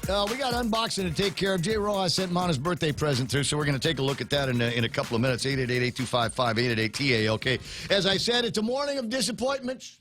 It is a morning of disappointments. I thought I was wearing, one of the friskiest shirts that I've got in the closet, and as it turns out, everybody's looking at that going, yeah, there's nothing wrong with that. And I'm like, well, how do I gay this thing up? It needs more color. Splashing. Splash. Yeah, so Mana's thinking maybe we'll get some Sharpies and color it in a little bit later on. 7:47 in the morning.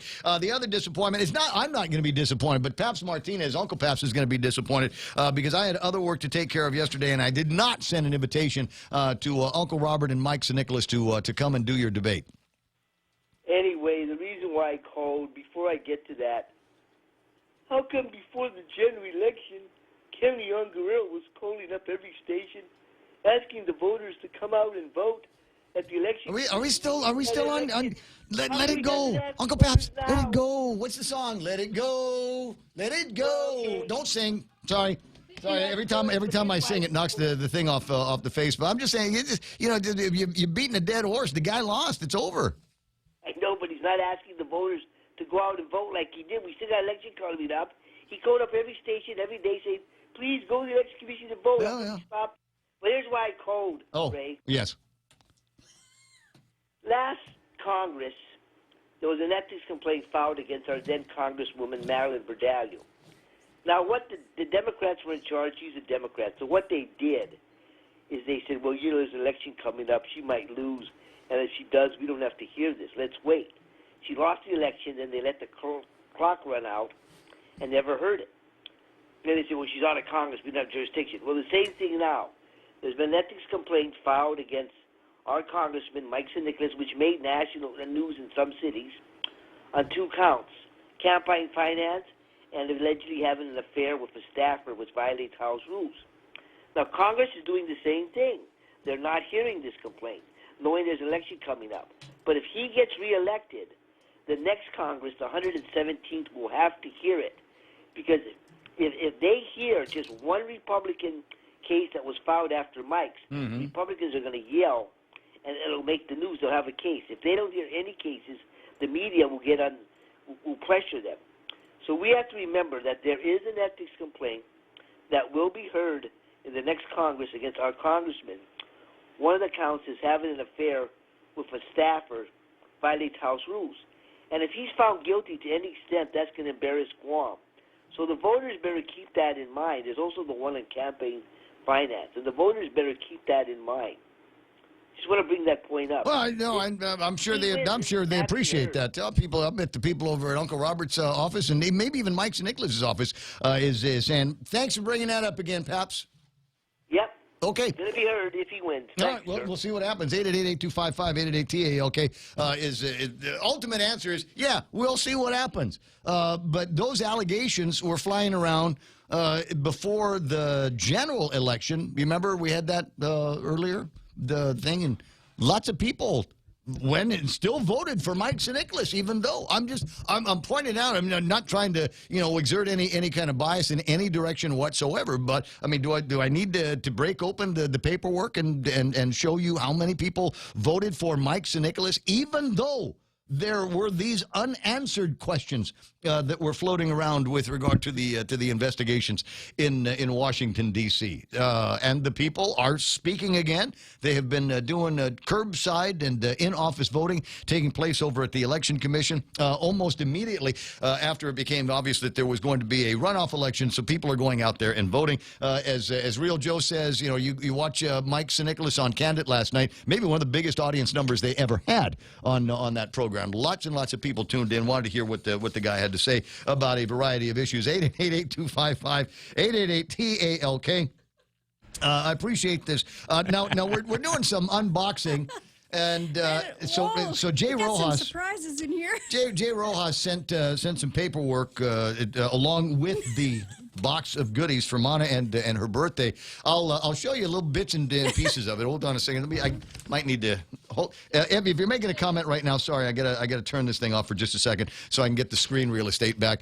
This happy birthday, Mana. Does everybody remember this meme from the beginning of COVID-19? He looks familiar. It looks familiar, doesn't it? It's from Pneumatic. I've seen him around. I know that guy. He used to be a bouncer over at Lights, right? Yeah. Once upon a time, back in the olden days. All right. So we got. What else did he send you? I got to turn your microphone on so that we can see. He sent goodies for have you. Have we edited that so there aren't going to be any more surprises? Yeah, all right. So I think so. I'm glad I opened it at that time. All right. We're unboxing the goodies. Here. What's it say? Oh, it's my God. OMG. No way. What dude. does it say, Ray? DEH. I'm going to wear this. I'm going to wear this now. Man. He sent 1, 2, 3. What? Oh, I think this one is for Jerry. It's a team. Should we just bust in a restaurant right now and shut it down? I'm shutting it down.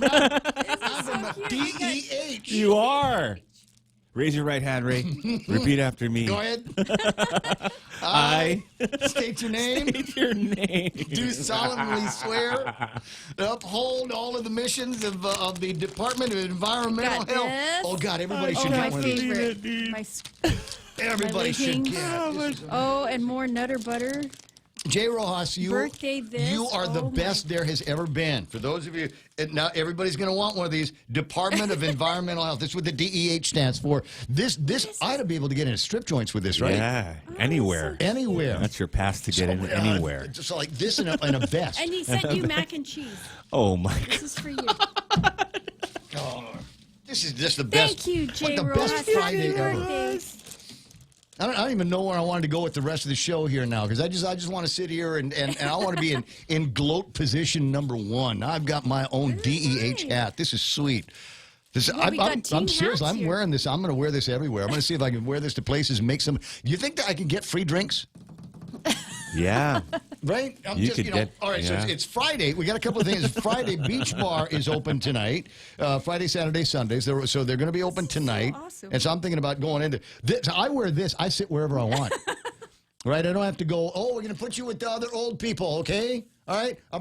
Can you hear me, Mr. Gibson? We're going to sit you down with the old people over there. The old and with comorbidities. You're sitting over there.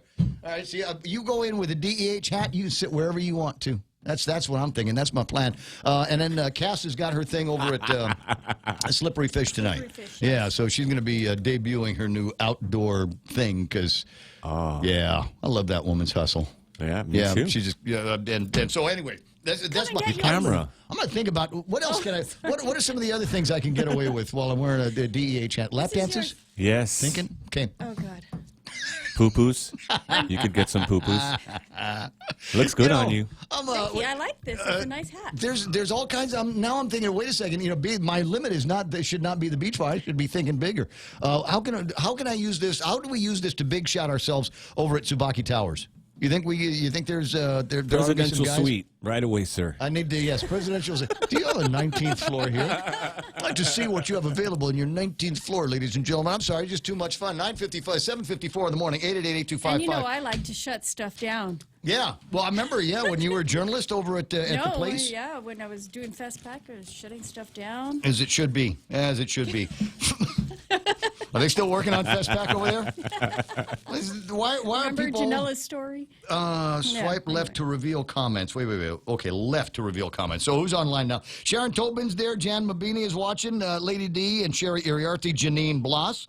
Yes, a pretty new face online here this morning. Janine, everybody is right-clicking on you right now. I hope you feel it. Gina Kono's there. Josie Cruz of the Post Canteen was talking about hearing. Some of these go back to when Daphne was on the radio last hour. Listen to that tap dance feet. Don't fail me now. Joe Bloss, Jesse Lohan are watching the program.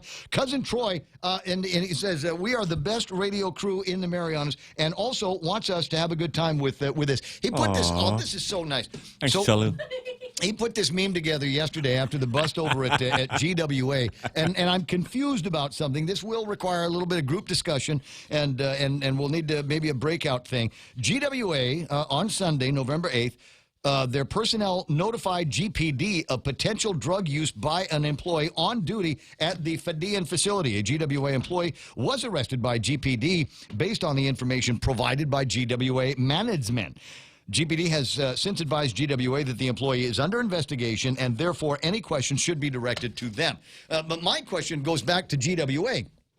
The employee allegedly involved in illegal activity was served a notice of termination and subsequently suspended without pay pending the outcome of the adverse action process. So it looks like there might be, okay, you're fired, but we're also going to do this to CYA. I'm not familiar with their rules and regulations on how that. I don't know that I've seen anything like this before where they effect a termination and then say, oh, by the way, you're suspended without pay. Is it you're suspended without pay until the termination takes effect? What exactly? What kind of lawsuit are we trying to avoid here? What civil service action are we trying to avoid? Anyway, GWA has adopted a zero-tolerance drug and alcohol-free workplace policy to better protect the health, safety, and welfare of employees, visitors to our facility, and the general public served by the GWA water and wastewater system. So allegations that somebody was using drugs while on the force. I think you might see an interesting write-up or two with Candid News. Candid sent this meme out here. Says, looks like GWA will be selling both water and ice. Comes with a pipe. You, my cousin Troy, you troublemaker, you. And just because I don't have time to really develop any other bits here between now and the top of the hour, another incredible story. You'll see this in a couple of places. Operation Christmas Drop was filmed exactly where the real event happens. It's Guam. Pop Sugar, UK Smart Living. It's a story that I got this from Yahoo, but it's playing in a couple of other places. And this is the part where I might get a little bit frowny face talking about this. Ladies and gentlemen, this is Guam's time to shine. It's now. We're trending on Netflix. We were number 3 the other day on Netflix. There are millions of people around the globe that are hearing about how great Guam is, how beautiful Guam is, how awesome our Anderson, I'm going to take credit for it, our Anderson Air Force Base is, and Operation Christmas Drop. This is our time to shine. And what are we doing with people when they get off the airplane on Guam? Straight to jail. Straight to jail. Quarantine. There has never been a more vital time for us to figure out what we've got to do with our hospitality industry. And I know some of you are going to say, but Raymond, the numbers. Wait, I'm going to do a Trump thing with my hands. All right, let me go through the numbers just real quick. 7:59. There are, according to this morning's report, 5,850 positive cases of COVID-19 on Guam since March the 12th. Let's subtract, shall we, the ones that are cured. 3,865. That leaves 1,985 people that we've got to worry about. But 1,894 of them are in quiet solitude and isolation at this time, and they're looking pretty good, which leaves about 90 people that we really got to worry about at Guam Memorial Hospital and other facilities on Guam. You think we might be, with all of the medical facilities we have, be able to take care of about 100 people at any given moment here? Are we still tender? Look, we got to start throwing positive numbers out into the community instead of these scary car numbers or care numbers or whatever, and get people comfortable with the idea that we are going to open up the airport so that people from all around the world that have seen Operation Christmas Drop can come and visit us. End of rant. It's 8 o'clock in the morning. The radio station's KUSG getting you 93.3. This is The Point. COVID crackdown. I'm Lisa Brady, Fox News. Renewed restrictions are sweeping the nation as coronavirus cases set new records in the U.S. Some governors reimposing limits on bars and restaurants, issuing or reissuing mask orders. And the nation's third largest city, Chicago, has a new stay-at-home advisory beginning Monday. Stay home unless you have to go out for essential reasons. Do not have guests over. Avoid unnecessary travel and cancel your traditional Thanksgiving plans. Mayor Lori Lightfoot says 1,000 more people could die in the city from COVID before year's end if behaviors don't change. A capacity crisis is worsening for hospitals around the country, and more school systems are giving up on in-person classes for now, including in Philadelphia, Detroit, Indianapolis, and suburban Minneapolis.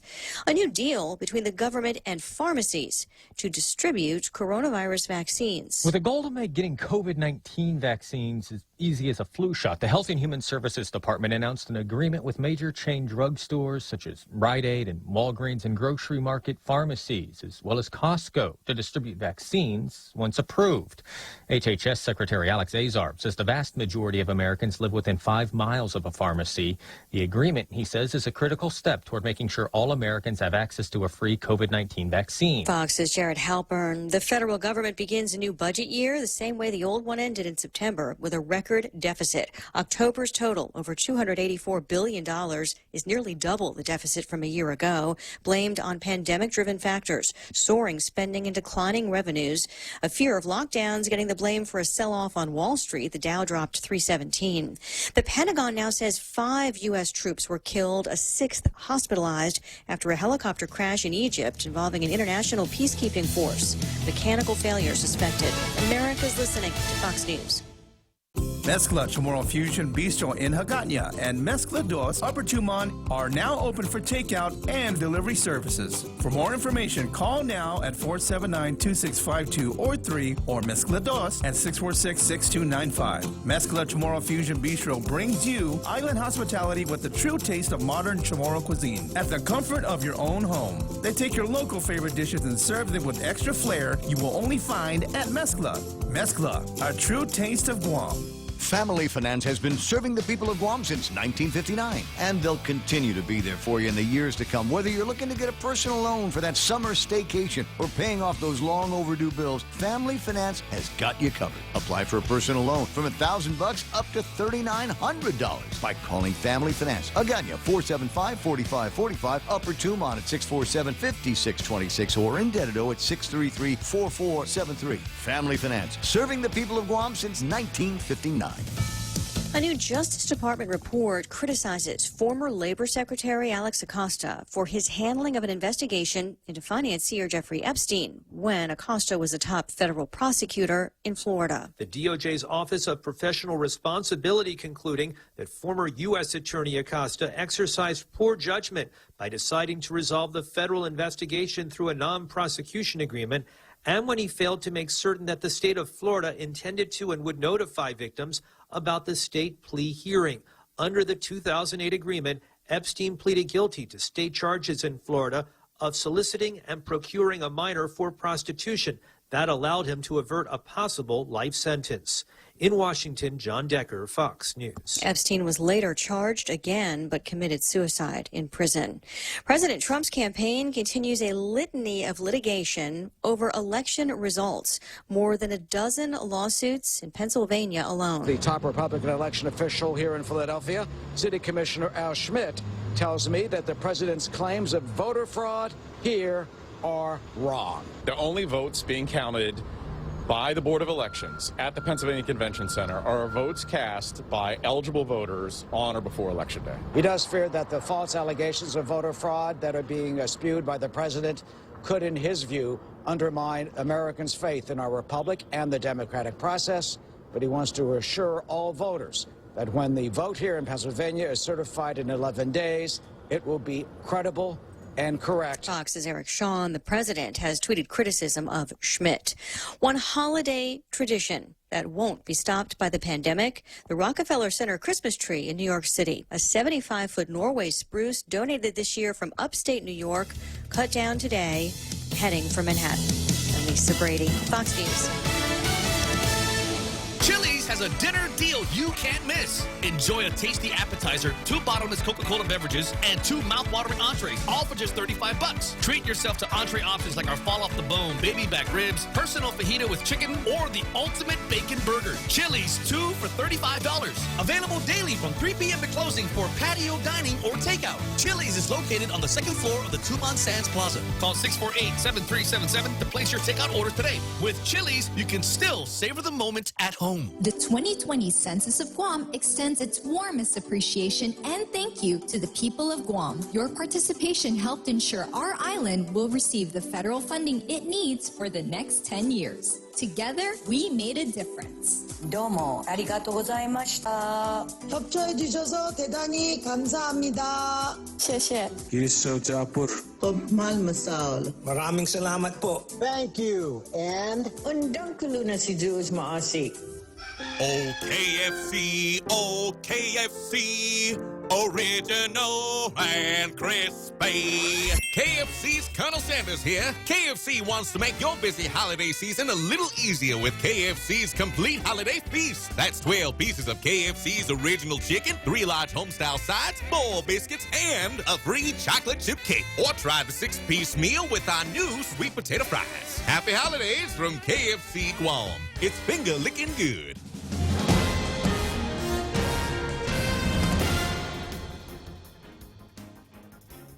Half a day, it's 8:06. I'm Mona Silva Tyron with a look at your local news here on The Point. Traffic along Marine Drive by the Micronesia Mall is backed up this morning while police are investigating a fatal accident that occurred early today. They were called to the auto pedestrian accident, and while we don't have the details, they do say it was a fatality. Northbound lanes at the intersection of Route 1 and 16 have all been shut down, and motorists heading north will be told to take a different route. Guam's CAR score is the highest ever at 37.5. This as 94 more people tested positive yesterday for COVID-19. The recent additions bring the island's total number to 5,850 total confirmed cases. 83 people are in the hospital with 17 in the intensive care unit. Meanwhile, Public Health will be shutting down construction beginning tomorrow, this with a spike in positive cases within construction companies.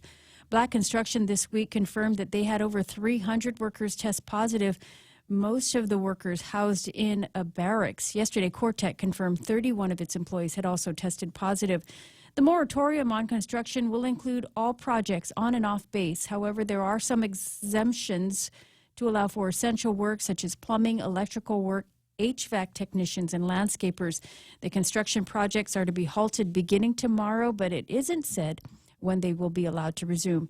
Meanwhile, there's a growing number of infected cases within the island's prison and detention facility, and now DOC is looking at releasing some eligible inmates to lessen the population and better manage the spread of the virus in the facility. DOC's Director Joe Carbolito in the Guam Daily Post says that's one of the options that they are considering. He says they are compiling a list of those who may be eligible, and this will include those whose sentences are close to the end.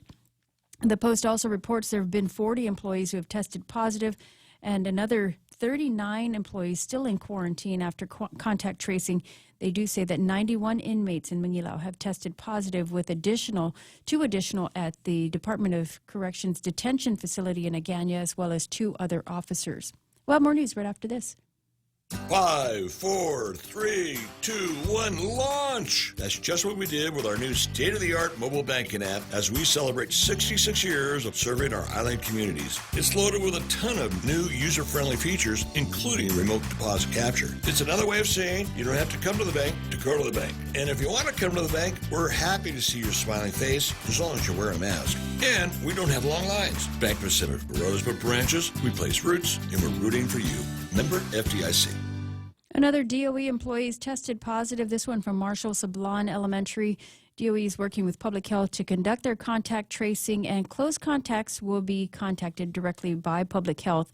Meanwhile, areas of the campus will be cleaned. DOE says that hard copy packets and food distribution won't be interrupted. Meanwhile, qualified pandemic unemployment assistance recipients may soon get their long-awaited lost wage assistance. For some, it would be up to $1,800. Neighbor says that they'll push out all 6 weeks at one time starting on November 24th. Director Dave Della Sola says that they'll also have a special pandemic unemployment assistance batch released next week, Tuesday. That's November 17th. And it's no surprise that Guam's visitor industry is down. GVB is reporting that they've seen a 99% drop in arrivals as seen in the first month of fiscal year 2021. October last year saw over 110,000 visitors, whereas this year we only saw 1,100 visitors in October. It's a grim picture being painted by tourism executives, and they don't expect it to pick up until possibly 2021. In a board meeting yesterday, GVB also discussed plans by Taiwan's budget carrier Starlux. They're looking at starting a Taiwan-Guam route as soon as 2022.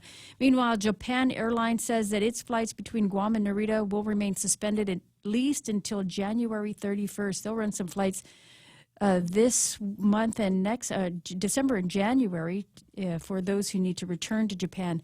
JAL says it will be staying on top of the travel restrictions in each of its destinations and will update its network plan accordingly.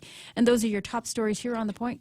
Here's Ray with your weather. It looks like partly sunny today with isolated. See, they put the sunny in there, just give you some kind of confidence and go, oh, this could be nice today.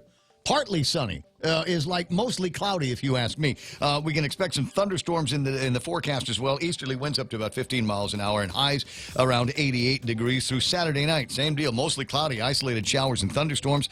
East winds up to 15 miles an hour, lows around 78 and highs near 87 degrees. Sunday, same thing, mostly cloudy, scattered showers and isolated thunderstorms. Get out of here. Come on, man.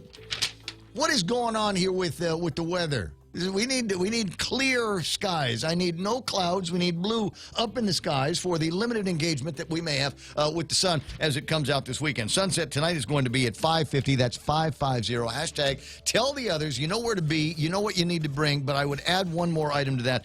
If this weather report is correct, then you might want to bring an umbrella with you or something that will resist rain from falling and sticking in your body. 8:12. That's news and weather together on The Point. You've got a job to do. Having the right equipment for the job is critical, and East West Rental has the exact tools you need. Get it done faster with the right stuff, whether it's landscaping tools, concrete tools, lifts, trucks, lights, generators, trench boxes, welders, tents, tables, and chairs. They're here to help you tackle any project you're working on, big or small. Open Monday to Saturday, 7 to 5, closed Sundays. Find what you're looking for at East West Rental Center in Upper Tumont or call 646-1463. With scammers getting bolder and more creative, here is a tip to help protect yourself. We will never ask for confidential information such as account numbers, passwords, PINs, or your social security number. If you receive a call or email from someone claiming to be from your financial institution, do not give them any information or click on any of the links. For more on how to protect yourself, visit the Federal Trade Commission website. This scam protection tip is brought to you by Bank of Guam, member FDIC. If a guy comes up to you with a DEH hat, could be a scam. Could be. I'm just saying. You know, it's not like they got little blockchains attached to them or anything like that. I mean, just apparently anybody can go and have a DEH hat made, like Jay Rojas did, and sent one to everybody in the morning show. You're DEH, you're DEH, I'm DEH. Put mine back on. I'm gonna. You know what? Somebody from Public Health is. I guarantee somebody over there is triggered right now. The Division of Environmental Health. those are our initials. You can't have two DEHs at the same time. Well, yes, we can. We got what does our DEH we have two stand for? presidents at the same time. We have President Trump and President-elect Biden, right? Yes. So we're like that. So what does our DEH stand for? don't expect help. Yeah. Is what our DEH stands for. Don't expect help, though. So so I we like can go it. anywhere we want to. Excuse me, And are I you got from? the best birthday hats ever. God, this is great. I'm literally going to wear this all weekend long. I am literally. You may not so literally. Wherever I go, it's going to be this hat here because I want to see just how much butt kissing I get into. Yeah. You walk into I should be able to with this hat walk into McCrouts. Yeah. Oh, but you need a binder get or 18 something. schnitzels. Clipboard. Clipboard. Clipboard binder or something like that. A little So you got to yell who's in charge here I when you know. walk in. And put your cell phone right here on your waist. right over Yeah, there. it's got to be here, like that. Can I carry my gun? Am I allowed? Oh. I should be able to gun, As right? long as it's not concealed. Do you have a concealed weapon? I have all of the permits that I need to. Anyway, 8:14. I might take this over to Mezcla Dos a little bit later on and see what I can get away with. You might not need a DEH hat to get great service over at Mezcla Dos this morning. Curbside service 11 until 9 every day. Give them a call 646-6295 or visit their website at mezclados.com for the full menu. Also available via Grab and Grub and Good to Go deliveries. The Ray Gibson Show is also brought to you by APL, American President Lines, global presence with a local home. Boss is a guy named Charlie Hermosa. And if you are a member of the Chamber of Commerce, he's running for the board. And if I could vote for him multiple times, I would. So I'm going to give him my vote. And you do me a favor, give him one of yours as well. 8:15. The Coconut Wireless is back. The Ray Gibson Show. Call now, 888-TALK. That's 888-8255.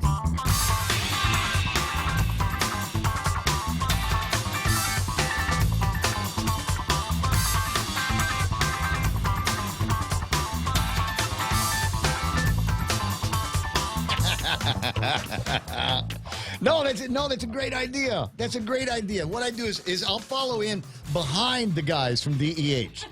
And so if they show up at McCrouch tomorrow night, I'll come in right behind them and I go, okay, guys, I got this. I'll take care of this. You know what?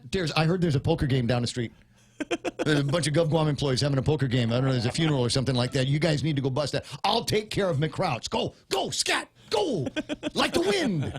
Go to your next appointment, right? They're not going to wear their hats anymore, I bet. It was. I'm done with this hat. Yeah, it was only fun when we were the only ones with DEH hats. No, I'm waiting. I'm sure this is triggering somebody at Environmental Health. I'm sure somebody is going, "Hey, man, you can't do that. We're the only ones that are allowed to have hats. For heaven's sakes, get your own pandemic, Gibson." It's 8:60 in the morning. 888-255-888-TAOK is the telephone. Were we supposed to go back to talking? Yeah. Is that it? We're back into the program back now. at it. Bring us in, Ray. Yes, let me fill you. Let me fill you in here. I got there's a story. We didn't have a chance to talk about it yesterday, and that's okay because we had all kinds of other really good, interesting stuff. And I've also gotten Mel Mendiola on, like, what is it, twice this week? This will be the second time. Yeah, we're just gonna give her big time luck right You know there. what? If I get her on the air anymore, we'll need to give her a hat. Yes, she'll need to have her own DEH hat. Good morning, Mel. How you doing? Good morning. Aren't you glad this show exists? Aren't you just, you just wake up in the morning and go, I wonder what it's going to be today. And frankly... Nothing excites me more than your show, Ray, really. Ding, ding, ding, ding, ding. That's all I want to hear. 87, okay, I'm going to let you go then. So Wayne Chargaloff did a story about, with the PNC about the rent, what is it, the rent relief program for guys in the commercial business? Yeah, small business rental relief program, yes. How do I sign up? Well, it has not been authorized or as of yet, and money has not been put aside. So hold on to your pants just now. So pretty much here's the real story, okay, Ray? Because I tell you guys the truth. That's it. Keep it real. Keep it real, Mel. I'm going to keep it real. So the governor and lieutenant governor have been receiving some feedback that our small businesses continue to be in distress, and one of the major expenses I think that is that they're dealing with is the cost of rent. And so she asked us to get going on something, so we got working on it. And timeline wise, they're still trying to figure out, I believe, up at the front office if there's available funding for it. But the issue that we have is that anytime funding is available for grant programs like these, our board they've got to move on it. And with all the public notices that board meetings require, it was one of those situations where, like, well, do we pull the trigger? Do we have the meeting now and talk about rent relief? And then what if it doesn't happen? What if there's no funding? What are we going to do? We decided to take the chance because we know that the governor is very committed to making this happen. And so we went ahead and had our board meeting, passed the SOPs, and now we are waiting on word on whether or not funding is going to be made available to the program. Okay. So, when do you think you might know that? Well, we've now that your side is done, what do you've got Les has got to bless it, or Lou's got to bless it, or what? Yeah, but I'm hoping to get word within the next week or two. And in the meantime, our team is busy working on, like, the applications, the FAQs, program requirements, and all that kind of stuff.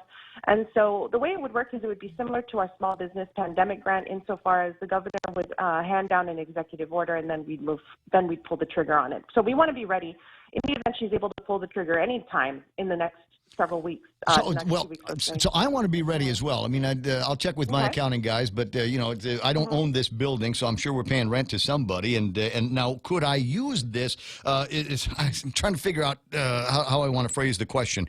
Is if the business has been able to manage to pay their rent since the pandemic started, does that mean that they are ineligible to apply now for future rents that they might be able to use those funds for?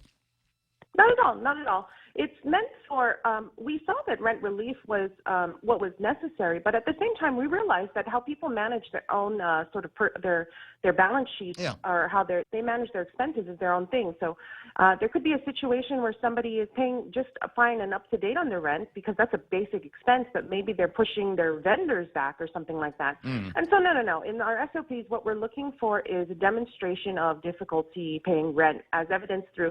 So similar to the small business pandemic grant, you can utilize your GRTs, you could utilize your financials, or you can utilize a statement from your landlord that says you're behind on rent. Yeah.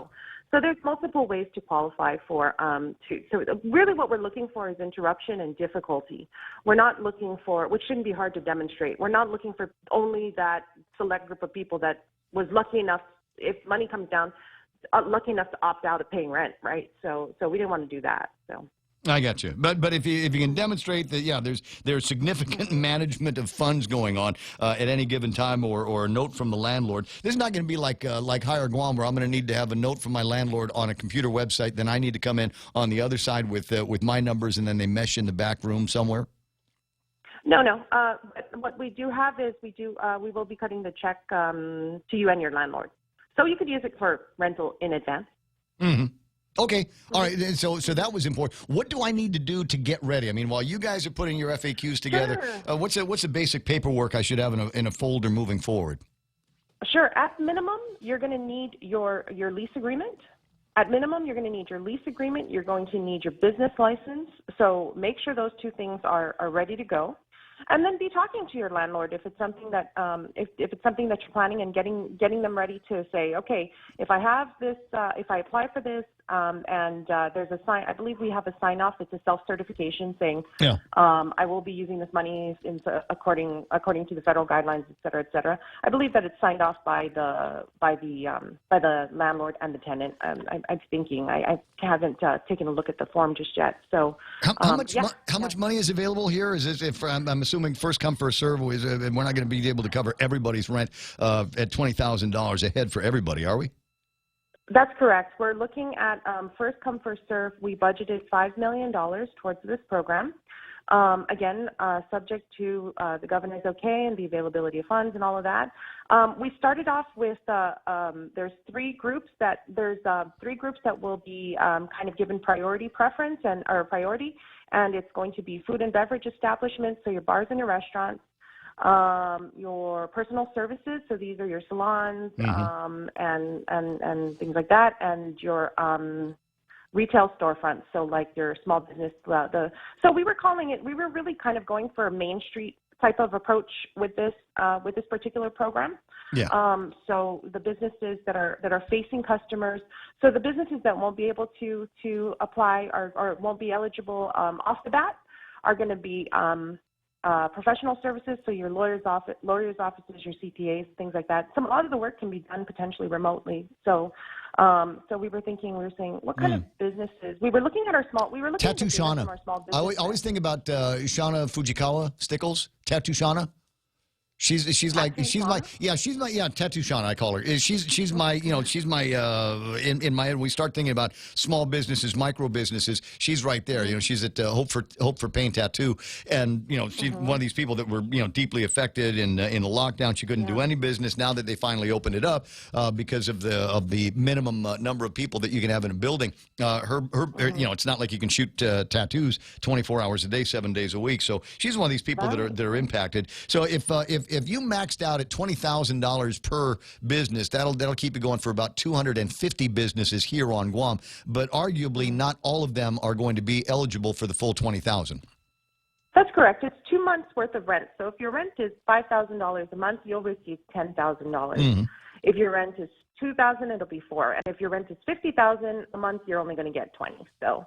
So we're thinking, like I said, we looked at the small business because our rent, I'm thinking our rent's going to be like $5,000 a month, but I want to get the full 20. So can I talk to my landlord and have him invoice me for 20, and then we'll split the difference?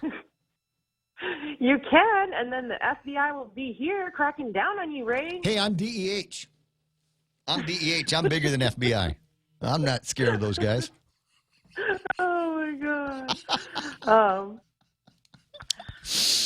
8:25 in the morning. So when do you hope to have the paperwork on this? Maybe next week, before the end of November for sure? I tell you what, my board chair, David Jodd, is persistent, and so he and I are following up on the daily with the office of the governor, asking her to please find us money, please find room for our small businesses. So, money from the CARES Act. This is almost exactly one of the things that they thought it was going to be for. There's another story floating around. I don't know to what degree you're going to be involved in it, but are you hearing anything about the voucher program? So that when before December 31st. When we're in panic mode to try to spend all of that CARES money, we start sending vouchers to people in the community that we can use at Home Depot or King's or Outrigger or someplace. Outrigger. That I'm not sure. That's not you? That GHRA, that's not us. I know that GHRA had proposed a type of voucher program for restaurants, and we had met with them a little bit to talk about it and to talk about just kind of what all the things we're working on. And one of the things that came up during the meeting was the priority is these businesses would very much like financial infusion. So while a voucher program would be very good, a business does still have to provide a service for the voucher, so that kind of erodes at the margin of. So if $1,000 voucher and $1,000 rent relief are kind of two different animals, right? I mean, they ultimately both go towards the bottom line, but one might be less so. And so that was one of the things brought up when we were kind of deciding how to kind of prioritize moving forward with regard to I'm of a couple of minds here on that. I'm not sure if as much as I love the guys in the restaurant business, I'd love to see every major bar on Guam able to reopen. I'd sure like to be able to use. I mean, if there's money floating around and where the idea is to stimulate the wider economy here, I'd certainly like an opportunity to go and if I got $1,000 voucher, I'd like to be able to use that at Tattoo Shauna. I mean, that'll take care of a sleeve or something like that. Might be some things I've been putting off on my car, maybe getting a set of tires or something like that. I've been putting that purchase off for a little bit because it's holding on to money. But so I'm thinking if we're going to do a voucher program, make it something that will penetrate all areas of the economies that we can open up. Yeah, that's definitely some feedback that I've heard as well concerning any type of voucher program, that it penetrate more than just the restaurants, that it be the restaurants as well as other types of services, and reach a little wider than something that's just targeting restaurants. Yeah, exactly. And so what are we going to do with the restaurants? None of them are open at full capacity, and so great. I've got a voucher. I can go eat at this restaurant outside with plastic forks and paper napkins. Not quite the experience I'm looking for, Mel. Mm-hmm. I believe it. Where you been eating? Let me just say, because you're a Guam employee and all of that, and I know you're working. But you and I are food people. Where are you going to? Where are you going for your dinners? Oh man, Ray, don't even get me started. Come on. I have been doing a pantry challenge. Okay, I am trying to clean out my refrigerator, freezer, and pantry of all the food. Oh, that pantry! Pantry. I'm sorry. Pantry. Ray. Sorry. Pantry challenge. So you're trying to clean out your. Okay, so what have been the challenges? I'll tell you one of mine. But go ahead with yours. So you've got a couple of items in your pantry, and you're going, I got to figure out a way to get this in a meal. I got to figure out a way to get this stuff used. And so the other day, I had my honey, whose name also happens to be Ray. I had him frying burgers outside during Veterans Day. I had him frying burgers outside. We sat down and we ate it, and he goes, how long have these burgers been in the freezer? I was like, I don't know, maybe 2.5, 3 years. And still good. Still good. Still good. That's but it. I tell It's you okay. what, Ray, I have saved. Do you know I spent maybe $1,500 a month on food? And I'm a single gal, okay? Yeah. I mean, clearly this is why I always have trouble losing weight. Okay, and I put myself on a $25 a week budget for this pantry challenge. Yeah. And I've never packed lunch so much in my life, and I've never saved so much money. And this is the perfect time to do it because nowhere to go. Nowhere to go. It's not like we're flying to Bali anytime soon, or throwing the money into the bed and breakfast in BCG or something like that. I get you, 8:30. Right. So I was going through my cupboards. I don't have a pantry at the house. I was going through the cupboards, and I hit a can of beets that I bought probably 2 years ago in one of those. Hey, beets are supposed to be healthy for you. It tastes like It'll dirt. be 3 years, 10 years from now, it'll still taste like dirt. But I ground the stuff up and stuck it in the chili, and nobody knew. And it was good. There you go. Yeah, so I mean, there's all kinds of stuff that you can do. I appreciate that. But have you been eating? Have you been trying to dine out at all? I really haven't been. I've been really just trying to. I've been so busy with work, and then. Well, that's an excuse. So here's the restaurants need your business. You're actually working. You're not somebody that's up against the PUA or the LWAs that Dave Del Sol is trying to push out. So you need to make it so that your car, just like mine, knows the way to Pirates Cove by itself. Yep. No, for sure. I know. I'm so excited. This whole pantry challenge, I swear, has made me like every day. I'm like, okay, on day one, on December 1, I'm going to get dinner for 4 at Niji. And on day 2, I'm going to go buy a platter of fried chicken at 3 Squares and take it to the office. There we go. And day 3, Outback. Outback's got some good stuff, too. 8:30, 8:31. Mel, it's always fun talking with you. Hope I didn't get you in trouble again today. We'll get caught up Monday, Tuesday next week. All right. Take care. Thank you. Bye-bye. All right. You have a great. That's an interesting idea, though. Pantry challenge. Yeah. So now at your house, it would not be the pantry It's the challenge. freezer challenge. The freezer challenge. And yeah, how are you yeah, gonna yeah. eat all that fish? You have been that's been the thing is you and Phil go out and are doing fishing all the time, and you're successful. You're catching fish, and my freezer's been full, so it's not like she can bring anything over to my place. So how many new fish recipes do you know? Quite a few. Fish sticks? Are we making fish no, sticks? not fish sticks. Are but we we do like barbecuing? Are we we roasting? do a soy ginger, which is really good. It's a steamed fish with a soy ginger sauce on top. Oh, okay. my Sounds God, Hawaiian. I can't get enough of it. Yeah. It's, like I could eat the fish and then drink the sauce. Oh wow, soy And then drink ginger. the Do you sauce, make it yourself? Like right before bed. Yeah. Really? Yeah, So you it's- just ground the ginger and It's put it in soy sauce? ginger, onions, not onions, Mm. ginger, garlic, mirin, soy sauce, obviously. Right. Okay. And then you just you steam the fish and then you add the sauce on top of that.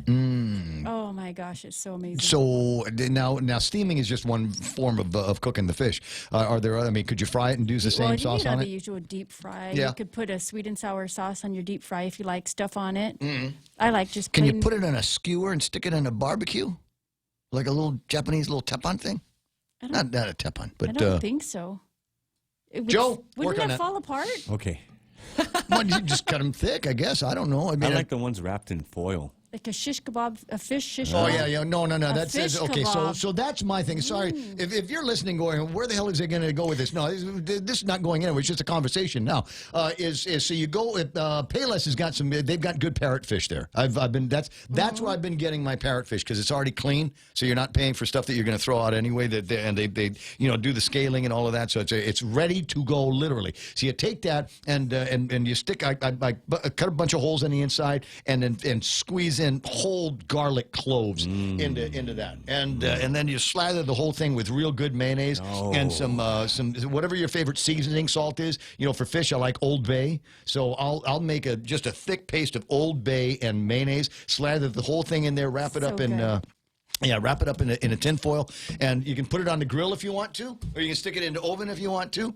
Well, Right? you Leave wrap it on it top up in of the foil, right? So it put kind of in. steams itself. In Yeah, the, yeah. So you put it in the car and drive down to Umatic and home, and then by the time you open it up, it's ready to eat. Yeah, you had me at No. mayonnaise. Mayonnaise. Yeah.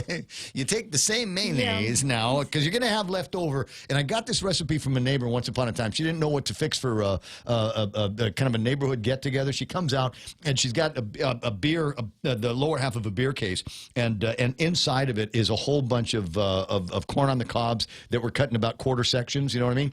And they were all slathered in a combination butter, mayonnaise, Old Bay seasoning. Oh man. And That you sounds couldn't not eat that. You couldn't not after you had one of them. It's just I'm just gonna just one. It's like lumpia. It was like corn lumpia. And of course, you know the deal with corn is you don't actually eat it. You just kind of rent it because it's going to go right through unless you chew it really good. Anyway, 8:34 in the morning. Montesilva Tyrant is going to have their last look at the headlines for the weekend for the week coming up after these. Everyone has a busy schedule these days, and sometimes we forget to schedule our routine dental checkup and cleaning. Don't neglect your dental health. Schedule one today with Dr. Robert Yang and his Smile team, conveniently located at the East West Business Center on Marine Drive, Upper Tumon. Call us today at 647-8702 or 3. Again, that's 647-8702 or 647-8703. We make smiles happen. Oh, KFC, oh, KFC, original and crispy. KFC's Colonel Sanders here. KFC wants to make your busy holiday season a little easier with KFC's complete holiday feast. That's 12 pieces of KFC's original chicken, 3 large homestyle sides, 4 biscuits, and a free chocolate chip cake. Or try the 6-piece meal with our new sweet potato fries. Happy holidays from KFC Guam. It's finger licking good.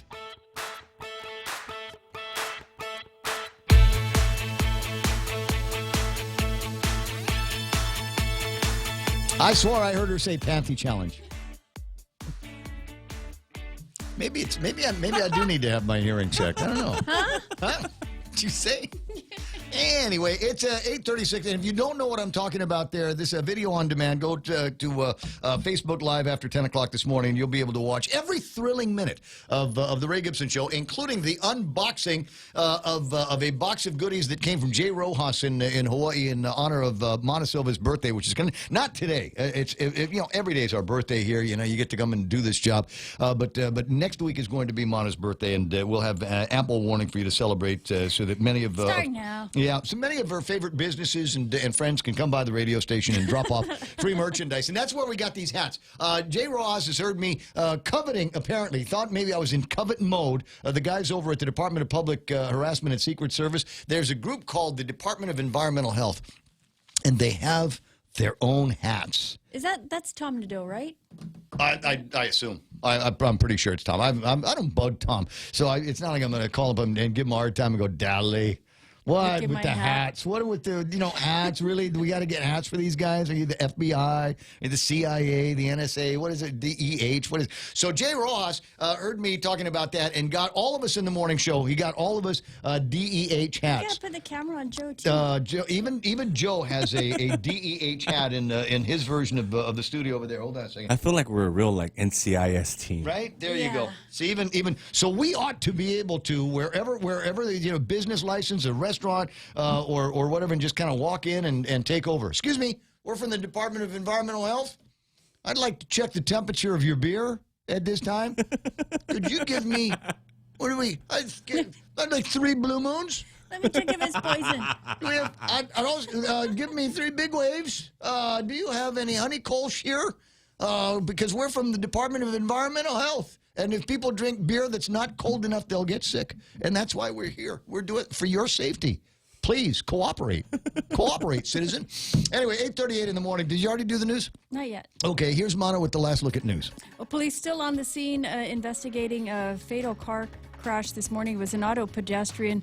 Details of that incident have not yet been released, but they have confirmed that it did involve a fatality. Police say that traffic is being affected at the intersection of Route 1 and 16 as all northbound lanes have been closed. Drivers are told to seek an alternate route. It isn't known how long it's going to be like that.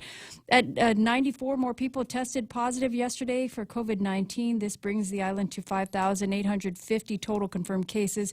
There are 83 people in the hospital with 17 in ICU. And construction is going to be placed on pause one more time.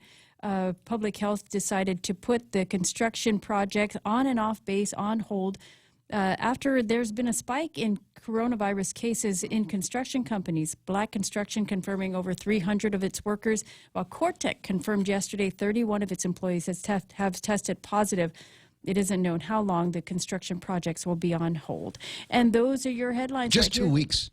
It'll be 2 weeks like everything else. No, just 2 weeks. It's okay. Just a couple of weeks. No less than 2 weeks, I think is what they're going to say. All right, got this word from Paul Tupau. Actually got this word about 20 minutes ago. I just haven't looked at my WhatsApp. All roads are now open up and down Marine Corps Drive, so you're good to go up there. And I got another note here. I want to see if I can bring this up on the screen here. First, this on the screen. This is everybody's sentiments for Moen Labe, right? This is, but not my gun, not my Second Amendment. This is what everybody's saying. Here's my turkey, man. You want to take my turkey, you DEH turkeys? Come and take it. You can pry that drumstick out of my cold dead hands if you want to. But I did get a note, Bob. Why don't you just call in? Because I think I'm looking for a little bit of expertise here and guidance on how things are supposed to be going with this shutdown. Because there are literally a couple of different communities here.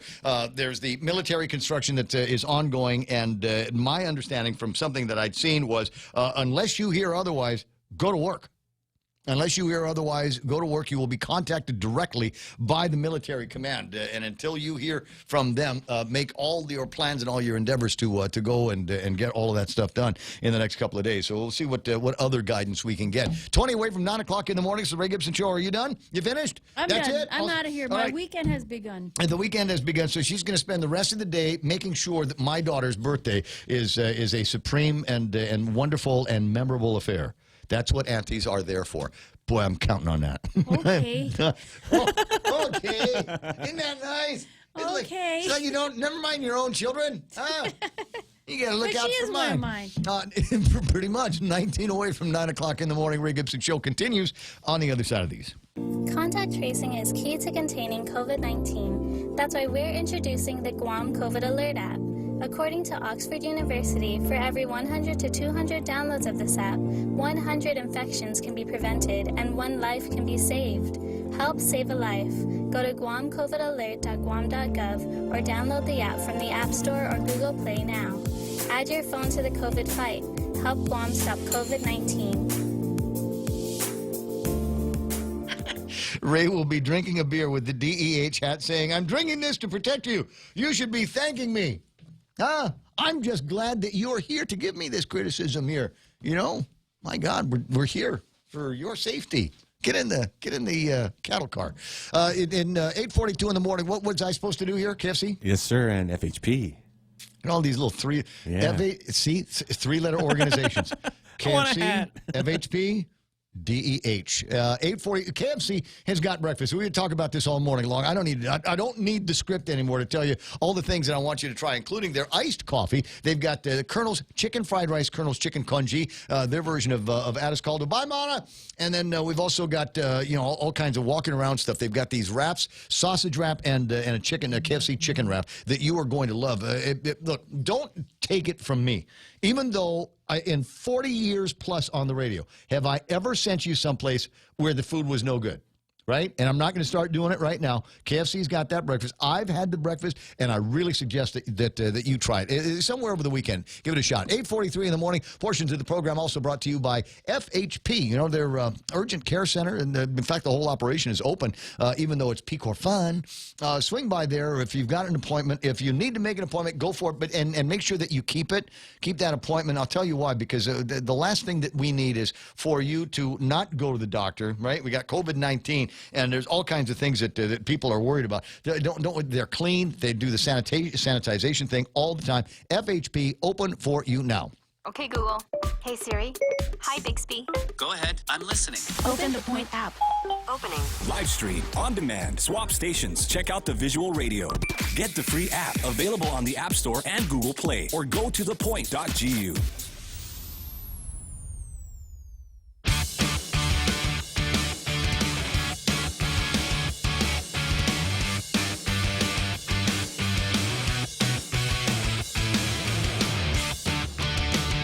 All right, Real Joe, do me a favor. Make sure that before the end of the hour, make sure I go up to Facebook because I posted the cop chat on Facebook and Instagram this morning, so people wouldn't be surprised about the accident. And I need to do what all real news people do, and that is pull the story down. And now that it's over, I see. Right? Yeah. So otherwise, people are going to be going, "Wow, is that still happening? Is that still happening?" If I just take the thing down. See, I'm gonna get lectury here. This is me getting lectury. You see the finger swagging, is like whenever there's a storm and everybody wants to be the first to put up the latest storm tracking and latest information on the storm.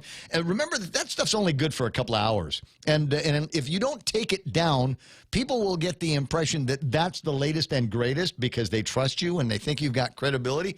But it might be 10, 15, 20 hours old. And as anybody that's lived on Guam for any more than 1 or 2 storms know, they ain't no planning. And what it looks like right now is what it looks like right now. It's a snapshot, and it could change. And people go, it could change? Is that good or bad? Well, it depends. Do you remember, what was a storm a couple of years ago? It was making a beeline to Guam. Headed literally straight for us. And at the very last second, took a jog north and wiped out Rhoda, Tinian, and Saipan. You remember that one? You had a weird name, I think. Yeah. And that, boy, it ruined Thanksgiving for those guys. I tell you what. And there's still people that are just coming out of the dark on that one. God, could you imagine? Is you get these places that are still, lagging, economy, jobs, whatever, because of that storm, and now we've got COVID-19 that's slowing things down. Thank God that they've got a pretty good relationship with the federal government of the United States of America, and a guy named Kalili that makes sure that if something good is going to happen anywhere, it's also going to happen up in Saipan and the CNMI. 8:45 in the morning. You got the telephone number. Don't be shy about using it. As I said, one of the big stories that we got late yesterday was guidance in form of a directive from the Department of Public Harassment and Secret Service, basically saying, hey, if you are in the construction business, stop. Effective end of business day on Saturday, we are putting a hold on everything that is going on. There are exemptions to this. They include plumbers, electricians, Karen and Ken over at Top End Pest Control. I guess the other exterminators in there as well. HVAC guys, landscapers, and other service providers. And under other service providers, can I also ask for my friend Andy from over at Andy's Lock and Key? This guy is the biggest utility ever in the history, and he's a great guy. A lot of people don't realize this. You might see him, you go, okay, he looks like a jerk, man. But he's super, super cool, and he's like the ultimate best friend to have. I've been locked away for no fault of my own. And I tell you what, this was crazy. Remember last year, this time, earlier in the year, I got my bag stolen in Agate. Yes, your phone was in there. Had my phone in there, had the keys to the car in there. Wow. And so so I had to talk Andy through getting into my house, all of the electronic protocols and the booby traps and all of that. I said, okay, once you're in the house, there is it's a thing that looks like, I'm not going to tell you where it was. There's a thing that looks like a beer can. Inside the thing that looks like a beer can is a set of keys. That takes you to a gun safe in my room, behind this, under that, through the other. And he remembered all the instructions, went to my house, found the spare key, brought it to me down in Agate, and worked on getting me another one. Just the nicest guy in the world. So I hope that key guys like him and Lock and Key, I hope that they're allowed to continue to do business despite this. Now, the documentation says application of this directive to military-affiliated construction activities shall be coordinated between public health and DoD public health authorities. Affected businesses will be contacted directly by DPHSS and/or the Department of Defense public health authorities. And I guess, and Bob Kelly's on the line, I guess absent, if you don't hear from them, go to work, huh? Well, that is it. I really think that they've messed up on their directive, because their directive on the exempt should have just gone ahead and added all on-base construction, because their directive does not cover the military. Now, the problem a little bit is your contractors working on the military are Guam contractors. I mean, even take Black and Cortec. They're base contractors, but their workers also are off, house, and their offices are not on military installations. So how you deal with the fact that the military people working on military constructions continue interacting with everybody else is something for public health to deal with, but their order has zero effect on military construction projects. But they could have just gone ahead and admitted that. But the directive kind of makes it look like they're talking to each other, doesn't it? I mean, well, if they're talking, I guess they talk to each other. The military says we'll take care of it, and we'll contact the construction companies directly. In other words, it's not even public health that's going to contact. It'll be contacted by the military. Right. So in the case of a contractor, I want to say like yourself, if you were to be impacted by this, you'd hear directly from somebody over at NAVFAC, right? Well, and in a lot of cases, because we do the technical geek work on there, and there's a general contractor, the general contractor, such as Black or whomever, will be notified, and then they would notify their subcontractors if that particular single, on a job-by-job basis, I'm assuming, too. So we have, say, 3 jobs we're supporting. One may be because it may have a Cortec or something involved, or so on, say, this we're going to halt for a week, but the other 2, they're going to say, continue on. So I think it could be on an individual basis, but right now, there's not the blanket guidance. I just hope that our public health doesn't try to come in and do any fines or anything for contractors working on base. That would be a very unfortunate to put contractors in the middle. Yeah. Well, and I am with you. And unfortunately, if they do try to shut down your activities or threaten to shut down the activities, then you also face, you also have to face the what do you call it, liquidated damages from the people you contract with. Yeah. So if we stop and don't meet our deadlines because of the pause, there are daily liquidated damages. Yeah. Well, there's also daily liquidated damages for GovGuam projects. I'm going to assume that if they shut a contractor down, you were talking 2 weeks, 1 week, 2 weeks, whatever it is, they would add 1 week or 2 weeks to the end of the period of completion just because of the shutdown. It's no different than shutting down for a storm. I think my disappointment is we're being very inconsistent on how we deal on Guam, and it looks, unfortunately, like chaos when you can't have a consistent message going out there. And it's been that on other activities for businesses also, but it's especially true when you've got the contractors that work both on and off base. Yeah, yeah, and I can see some of the thinking. You know, if it was just Black at a site, that would be one thing. But Black is, you know, they got the big contract, they got the grand, and then you got a bunch of little guys coming in sub and then sub. So it's I can see where they'd say, well, we can't have these guys working with this other company that we don't know about that heretofore may not have COVID-19 in their ranks. I can see them wanting to slow that process down. But there are still projects that need to get done, and there are still existing contracts that need to be dealt with before you can come out and just make a blanket statement that there is no more construction activities on Guam. Well, the other problem on the subcontractor is I may have two projects going on at the same time using the same techs that are going back and forth with two different general contractors. Yeah. So if one is potentially has an exposure that at that time's unknown, and people work. And the one thing people need to understand in construction, well, let me just go, and they go to the other one, there can be the transmission. But the other thing is at least in a lot of the work we do, I mean, there are some people that might set up in a crane many feet away from everybody, but a lot of times when you're doing hand work, like wiring and putting in control systems and so on, you have two people or three people that have to stand right next to each other just because of the work that's being done, and they're working on the same unit. I mean, it's like you and I going up to work on a transmitter together. You can't maintain 6-foot separation and bring a transmitter up. Yeah, well, let me think how I how I dealt with that. Yeah, I didn't care. Is the thing. Sorry about that. Anyway, 8:53 in the morning. I thought that was interesting. One other thing. Apparently, we have a new president in Palau, a kid named Sarangel. According to Jerry Roberts, he says he's going to be a groovy guy. And I've heard good things about him. I think they're happy about. Generally, Palauans are happy right now about the choice. All right, and so that's a piece of good news, and I'm delighted to hear that.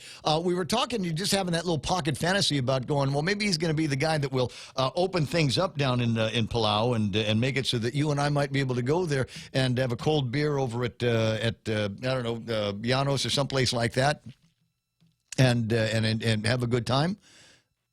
And yes. Somebody had mentioned, but the internet. Now, didn't they just put in a couple of new pipes, bringing incredible speeds? They went off of satellite in the last couple of years. They do now have a fiber optic, so they have substantially more capacity. People need to understand that satellites have limited capacity but cover wide areas and don't have to have connections that are physical, where the pipes that go by fiber have great bandwidth, but they only go to where the particular fiber is connected physically. So now that they've got that, they have got a tremendous increase in the capacity, and I think you're going to see all of the islands develop more. A very interesting thing, though, when we were working originally with very slow internet, I was working with some of the first things back in the old TimeNet Telenet days. I was trying to get the stuff down into Palau, and I still remember a couple of the Palauan elders, and they were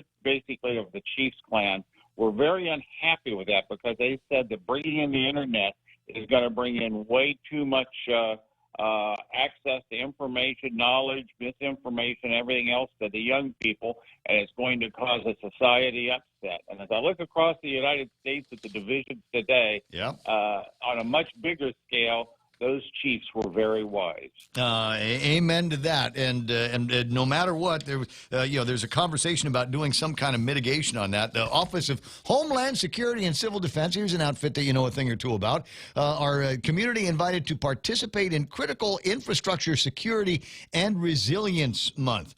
And I've looked at this a couple of times, and I still can't make heads or tails out of it, and trying to figure out why, in particular, there is this. First thing they want to, these are their priorities.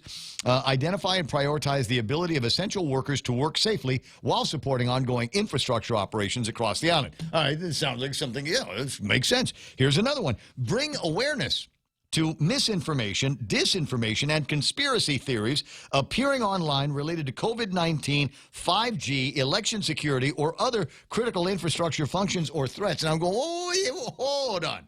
Does it feel like all of a sudden we've got Homeland Security and Civil Defense and maybe the Fusion Center? They're going to put themselves in a position where they are the arbiters of truth and will determine, like Mark Zuckerberg and the guys over at Google and Twitter, what and what is not the truth? What is information versus disinformation? Let's start out something that's a very important thing. There is a difference between facts and truth. Hold on a second. Having a moment here. Go on. There was almost that enlightenment. I was almost thunderclapped here, but I'll wait for it. Truth is truth is different to the person based upon all of their experiences and how they see things, and that is the truth to them. Facts are something like, hey, this is red. No matter how you want to interpret it, it's red. Mm-hmm. A lot of what we're dealing with in these theories that we call truth are not facts. I mean, you just mentioned one that just totally sends me wild, and that is that the 5G is going to control us and it's going to change our RNA and everything else. I mean, I can't believe that the number of people who really believe this theory are that stupid. There was a whole. I played a video. I played it. You heard me play it the other day, right? That woman. The doctor, the OBGYN, been on Oprah, wrote a whole bunch of books, and she said they're going to inject us with this, and it will change our bodies. It will make us antennas for the 5G, and it'll make it so that basically our consciousness will be uploaded to the cloud, and information about us are going to be managed by the people that run the cloud, and we'd have lizard babies. And to me, that is so stupid that if I tried to make a movie on that, it should be turned away for being too preposterous. You know what? Do we get the whole other levels of preposterous to deal with? I may dig that out again and play that just because I thought it was one of the funniest things that I'd heard. And I tell you what, it's like talking to people about wrestling. And there are people that they know it's fake, but they love it anyway. And then there's people that go, "Oh, that's fake." You go, "No, it's not. That's real, man. This real wrestling, WWF, those guys. That's the for real. That guy got hit. You can't fake getting hit with a folding chair, for heaven's sakes. So I don't know. And these college educated folks. The one thing going back to truth, which we're talking about, and this is throughout the internet. I would tell you that the people who are in the far left progressive absolutely believe what they have is the truth with their whole heart, mind, and body. And those who are on the far right and have the far conservative ideas believe the same thing. And I do not see how we're going to end up bringing people back together again, because there's so much different in what is truth to a Midwestern farmer than an inner city person in Atlanta or New York City or San Francisco. But we all agree, the guys with the top knot thing, right? The man bun? Man buns. Man buns. Don't know. Got to talk about that. Bob, I'll talk to you later, buddy. I'll see you pretty soon. Okay, have a good one. Bye-bye. You know I will. 9 o'clock in the morning already?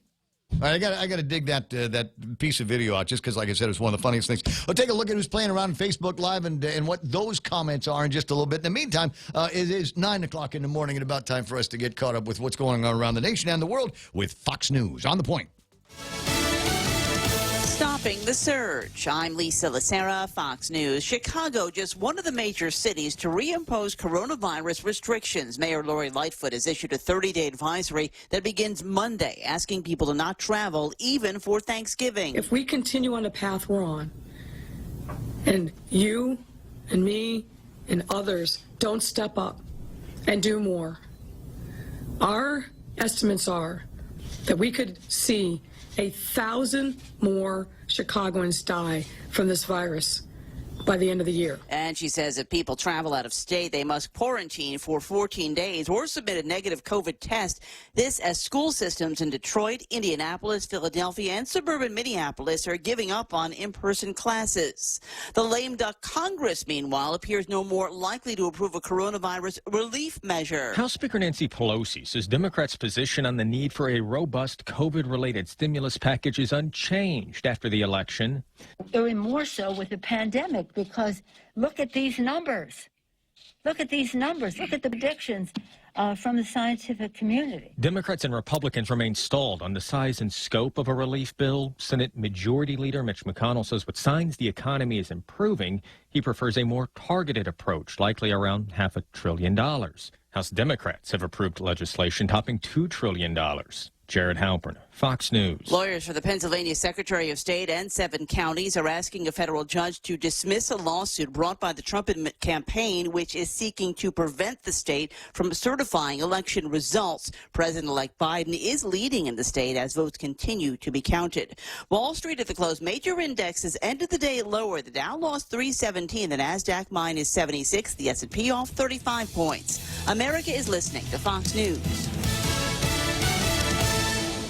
Half a day, I'm Robert Underwood. There's a runoff election in order to choose who will represent you in the U.S. Congress, the incumbent or myself. It may be the most crucial decision in the lives of our families for the next decade. As we meet the challenges of the pandemic, we need relief for our families and an economic recovery package for small businesses and workers. We must ensure health care for all and give our young people the educational tools to succeed. I have personal relationships with leadership in the House, the Senate, and the new Biden administration. I promise to use those for your benefit and to never let you down. You will never hear about investigations during my service. This is the time for all of us to make a serious choice on behalf of our island. I can meet the challenges and the opportunities in Washington, D.C. next year. I humbly ask for your vote. Si Diyos maasi, maraming salamat po. I'm Robert Underwood, and I approve this message. Unemployment claims fell slightly late last month, but remained at high levels. There were 709,000 new claims for unemployment benefits last week, still very high, but down 48,000 from the previous week, and fewer than expected, an encouraging sign. Before the pandemic, new claims hovered at just above 200,000 a week. Continuing claims, the number of those still receiving benefits is 6.7 million, under 7 million for the first time in the pandemic. Though it registers people who went back to work, it also reflects people who no longer qualify for benefits. Jenny Cosola, Fox News. Lufthansa Airlines has started a program it hopes will get people flying again during the pandemic, rapid testing all passengers on a Munich to Hamburg flight and only allowing people to board after the results showed that they were negative for COVID-19. A big box chain cracking down on people who are coming into its stores without face coverings. Costco was one of the first retailers with a nationwide coronavirus mask mandate for shoppers in early May, with an exception for medical reasons. Those exceptions are over starting next Monday. Shoppers and employees will have to wear a mask or a face shield at all times to be in the store, anyone over 2 years old. Costco President and CEO Craig Jelinek writes in a letter to members, "We believe the added safety is worth any inconvenience.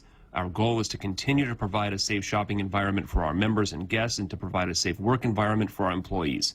He says anyone who can't or won't comply is welcome to shop online and have their order delivered. Chris Foster, Fox News. A federal appeals court has upheld a ruling that clears Harvard University of discrimination against Asian American applicants. The 2-judge panel of the First Circuit Court of Appeals in Boston rejected claims from an anti-affirmative action group that accuses the Ivy League University of imposing a racial penalty on Asian Americans. The case could next be reviewed by the Supreme Court. I'm Lisa Lacera, and this is Fox News. Are you fed up with those long bank lines? Do you wish you had a bank who gave you faster service? Well, by enrolling in Bank Pacific's new mobile app, you don't even need to wait in line. But even if you do want to come down in person, we're more than happy to see your smiling face, as long as you have a mask. Because our service is so good, we don't believe in lines. Because for 66 years, we've been making sure you get the service you deserve. Because where others put branches, we place roots. And we're rooting for you. Member FDIC. Hafare Guam, this is Congressman St. Nicholas. Early voting is underway for the runoff election on November 17th. Even if you voted in the general election, or even if you didn't, you still need to vote again in order for your vote to count. You've shown in this general election that results matter. We've worked hard to deliver those results, but if we want to keep doing the work for you, we need you to vote for us one more time in this runoff election. Thank you, si Diyos maasi, and maraming salamat po. I'm Michael F. Houston-Nicholas, and I approve this message. When's the last time you looked at your homeowner's insurance? We buy a homeowner's policy and never give it another thought until something happens. Life brings changes, and our coverage needs can change. The smart thing to do is get the answers and level up our insurance to make sure we're totally protected. That's the Insurance Extra Point. Get out there and make something good happen today by calling Guahan Insurance Services at 475-1162 or visit us at the Camacho Landmark Center in Tamuning. What? Mana's gone. I can't do this when Mana's here. Yeah. Because she just kind of like, gross, Ray, button up. There you go. You looks like you ate everything that would put hair on your chest. Not really. It's just, but I like the way it makes my tan pop. Right? Yeah. So what am I supposed to do? Oh, Chili's. Second floor, Tumon Sands Plaza. Ladies and gentlemen, I need you to swing by there a little bit later on and see what it is that they've got for you. I can tell you right now that they've got one of my favorite deals, except there's far too many choices. There's the only problem I've got with way too many choices on this. We were talking about it the other day. 2 for $35 deal, and you get an appetizer. Whole select. First of all, which appetizer do you want to share with whoever it is that you like to eat with? For me, onion rings. And so that's good. We got a couple of Coca-Cola fountain drinks, and then any 2 entrees. And there's this massive list of entrees that you can choose from.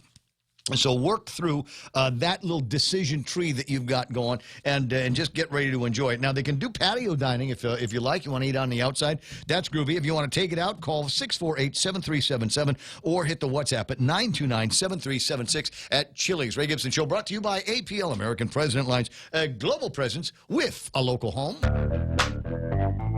News to fill your mind. Talk to get it out. The Ray Gibson Show. So, do you hate that when people do that? Start a sentence with the word so. I'm trying to. It's like I know what I want to say. I don't need to drop something in there to waste time. Keep the meters over on the red side. So, a couple of things. Bitcoin over 16,000. We forgot to mention that was a 16.5, something like. Rudy Magallanes this is the high point of his program of the day, is when Rudy Magallanes hears me say that Bitcoin is cranking over $16,000. That's big time. It's popping. Yeah. Of course, now it could go back down to 7 any minute now. You never know. It's the way of the Bitcoin. Yeah. I don't know when to jump in and when to jump out. You know, everybody says, well, time it till you get to the bottom of the market. And what if $16,000 is the bottom of the market for Bitcoin?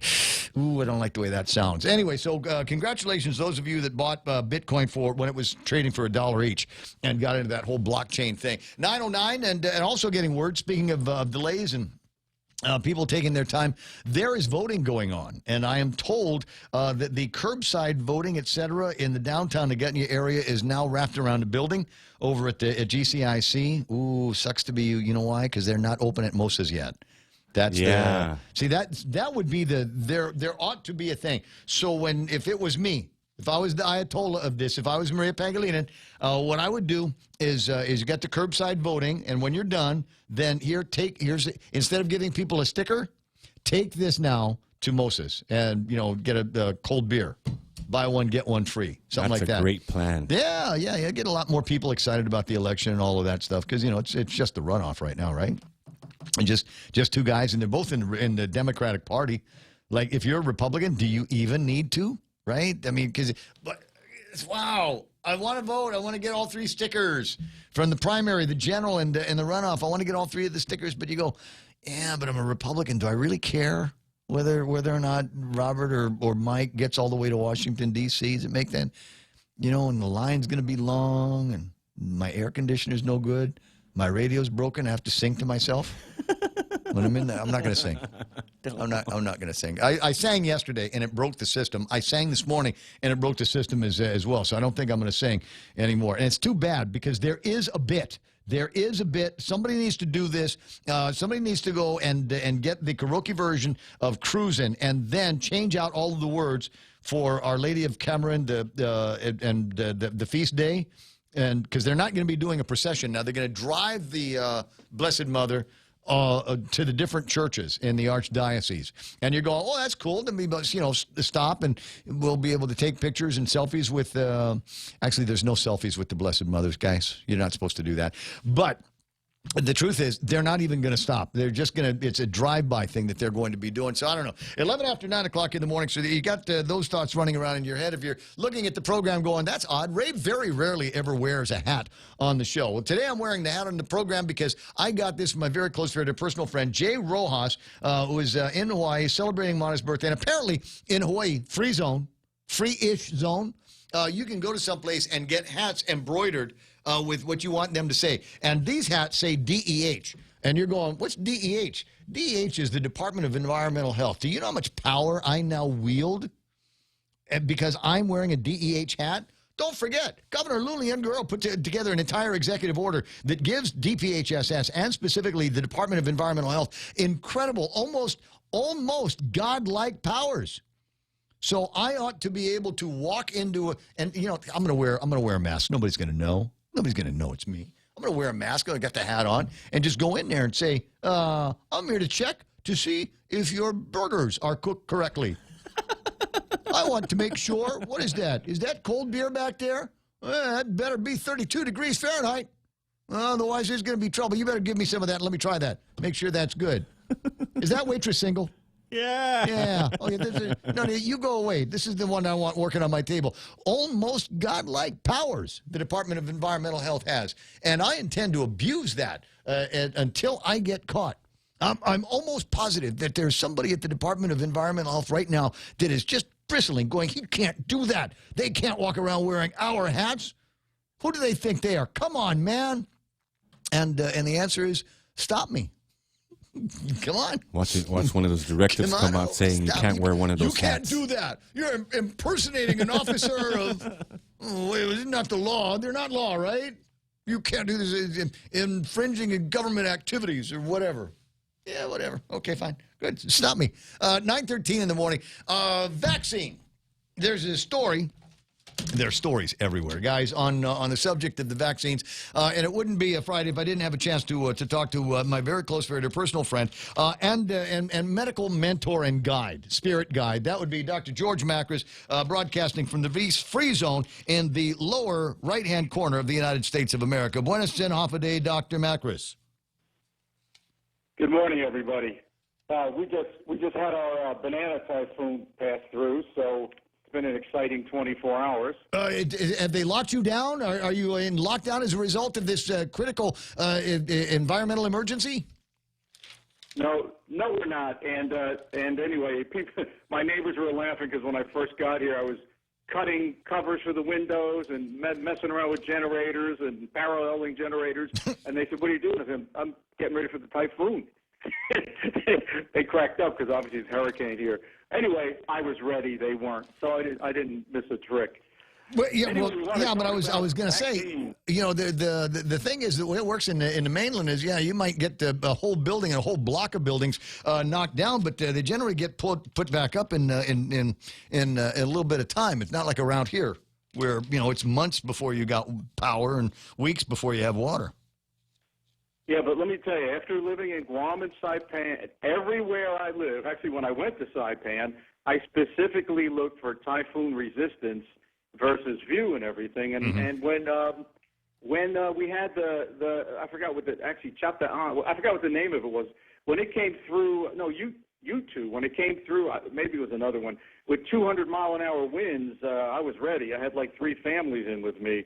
Same here. So basically you become trained and you become conditioned. Absolutely. The concrete house and really, really good shutters up on the thing, and if you can, a generator when you're done, and something to catch some water in, so that you've got the capabilities of being able to at least bucket flush and keep things sanitary over a couple of days. Knock on wood, we don't need to go through that anytime soon. 9:15 in the morning, and it looks like things are starting to go very, very quickly around here.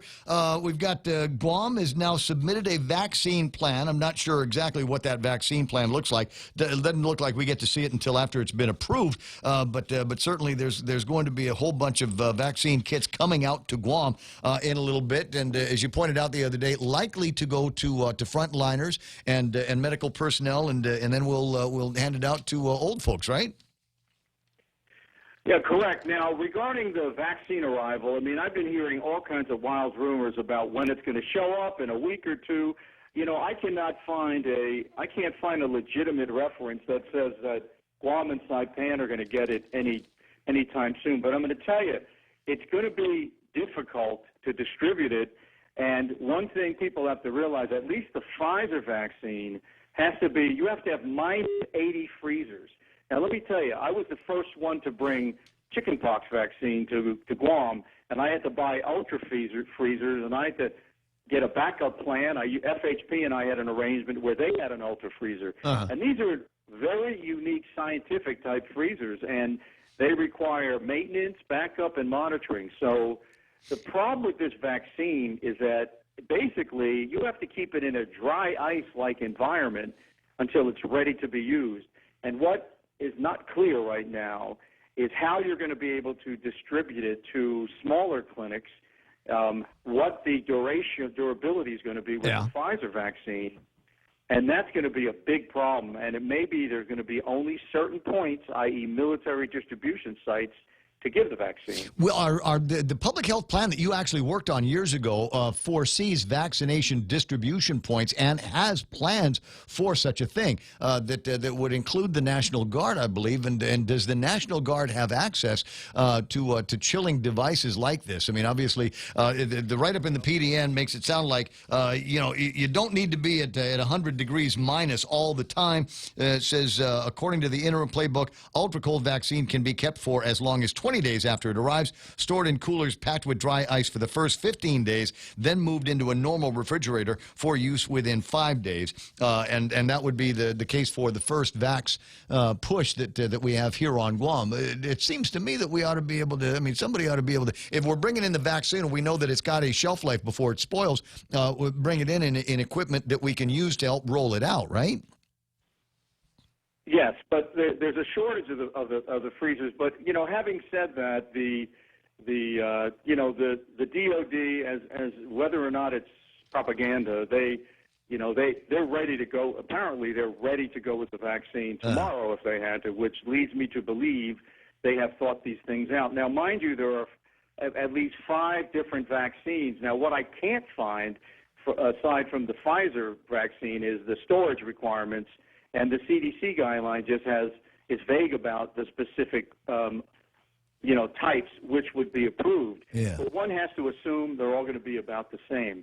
But that's good to know because I could not find a hard reference that said you can then take it out of dry ice storage and then keep it at let's say 0 for 5 days. I mean, I haven't actually seen it, and I generally like to read things and find a reference before I comment, but that's wonderful news. Well, mine is the PDN. Earlier, mine is the PDN. I don't know whether that source was from CDC or a quote about the CDC from the people over at the hospital. I don't know. I mean, I'm delighted that there is a vaccine that is on the way that might be 90% positive, and maybe that will get people a little bit less freaked out about things here, and maybe help and encourage the reopening of the hospitality industry. Yeah, but you see, Pfizer only has about 50 million doses available for the U.S. 50 million, and that's going to be distributed among. So that's a lot. That's a lot of vaccine to try to spread out among the population. Sure. Assuming that at least half of that 50 million is going to be absorbed by the nursing home and healthcare people. But like I said, at the rate Guam is going, you're going to have you're going to have, whatever the number is now of positives, you multiply times 10 to 12, and that's likely those who already have natural antibodies. So you can probably, by the time the vaccine is sufficiently available on Guam to distribute, you're going to already have an army of people that have natural immunity, unfortunately. And that would be easy to test with that $10, 10-minute test kit we've been trying to push.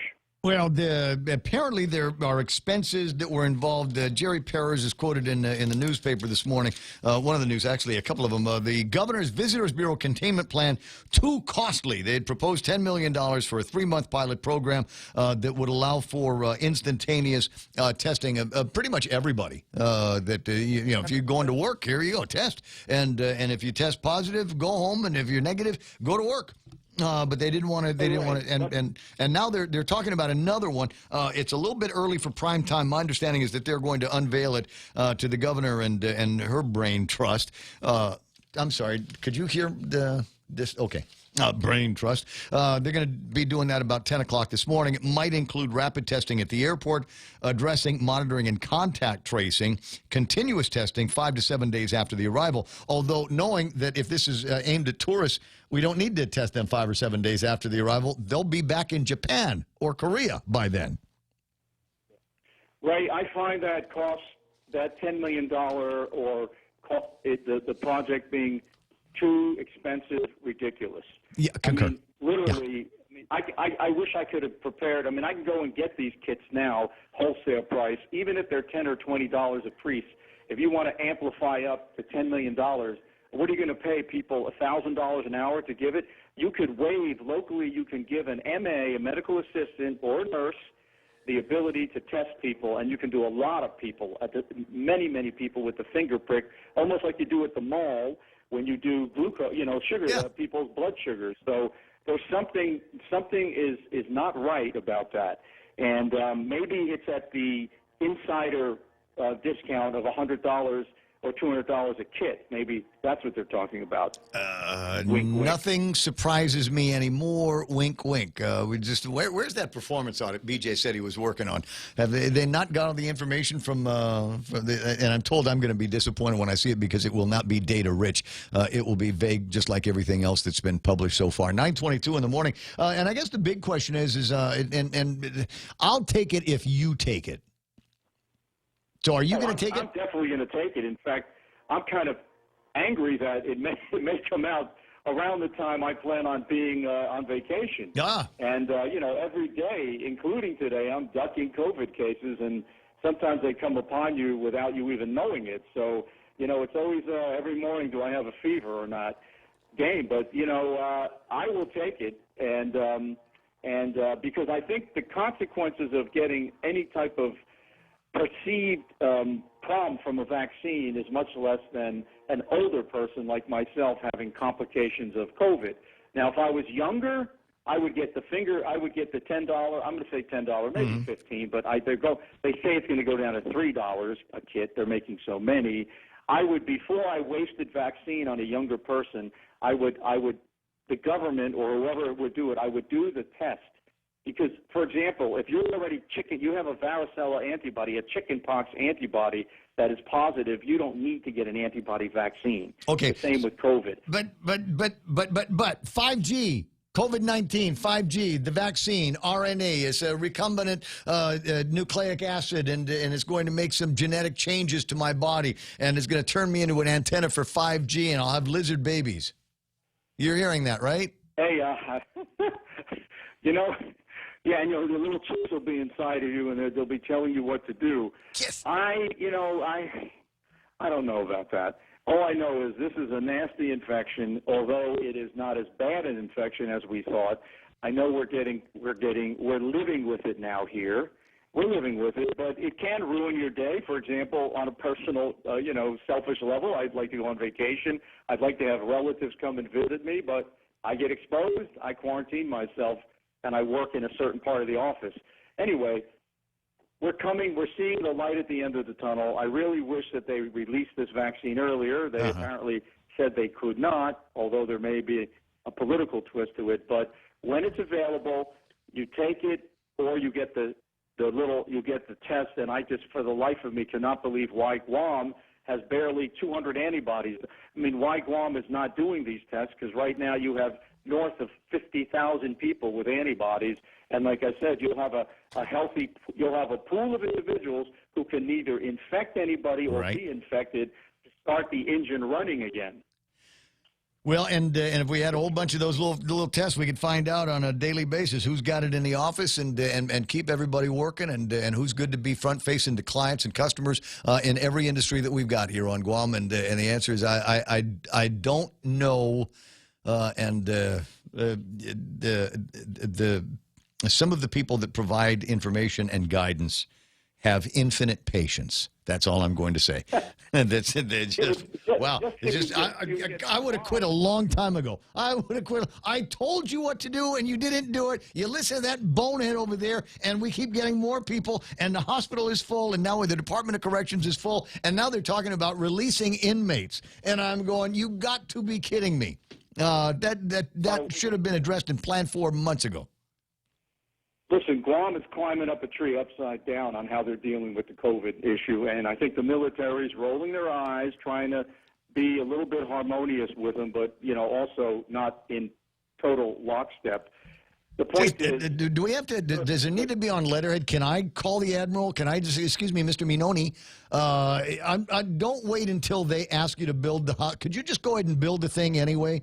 And if anything, we'll build it someplace where we can fence in, and we'll make that a Department of Corrections facility. So we can take all these guys, instead of releasing them out in the street, we can put them in that little MASH hospital, and we'll pay for the security. We'll pay for putting up some fences up there and make it so these guys can't go anywhere. And that's all there is to that. I don't know. See now, you ruined this. I was frowny. There's not supposed to be Frowny Face Friday, and you almost got me to frowny. Well, just be happy that Guam will be the first jurisdiction in the United States to reach natural herd immunity. You'll be on the map. I think that's a happy thing. I mean, it's you'll be ahead of you'll have a higher percentage of immune population than other places, which are going to take months and months, if not a year or two, to distribute. So I guess that's a good thing. Then it'll be a safe place to visit. Yeah, absolutely. Everybody's going to be immune. Everybody will have the antibodies. Oh, I'm sure we'll find something. We'll go back to dengue after this, I think, is what the plan is. 9:27, Doc, it's always fun talking with you. You have a good weekend. We'll get caught up happy hour on Sunday. All right, righto. You guys, everybody, have a great weekend. You too, buddy. It's 9:27 in the morning, 888-825-5888-TALK. That's my doctor. That Dr. Matt, well, not my doctor. He's one of my doctors, Vince Akimoto, if you're listening. I love you all the same. What about Dr. Shea? You love Dr. Shea? I love Dr. Shea. I love Dr. Shea. As soon as Dr. Shea, he started making more cartoons yesterday. Here, I'll give you advice for free. I'll give you advice for free, Governor. There's all these things that you don't need to be doing here. Why do you keep doing all of that stuff? What's the matter with you? What's the matter with you? Construction industry, contracting industry, and as the doctor said a second ago, maybe they're just kind of okay, civilian governor, if that's what you want to do. All right, fine. We're still going to do what it is that we got missions here. I'm sorry, and it's just wondering, maybe we could send some of our people over to talk to some of your people. Maybe there's a or you know what? Actually, no, could make it worse. Because there are some twitchers and bedwetters in the military as well. Just because you wear a uniform and serving the country and all of that stuff does not mean. And there's veterans that are listening right now going, oh yeah, we had one of those guys in Vietnam. Yeah, you ever watch Platoon?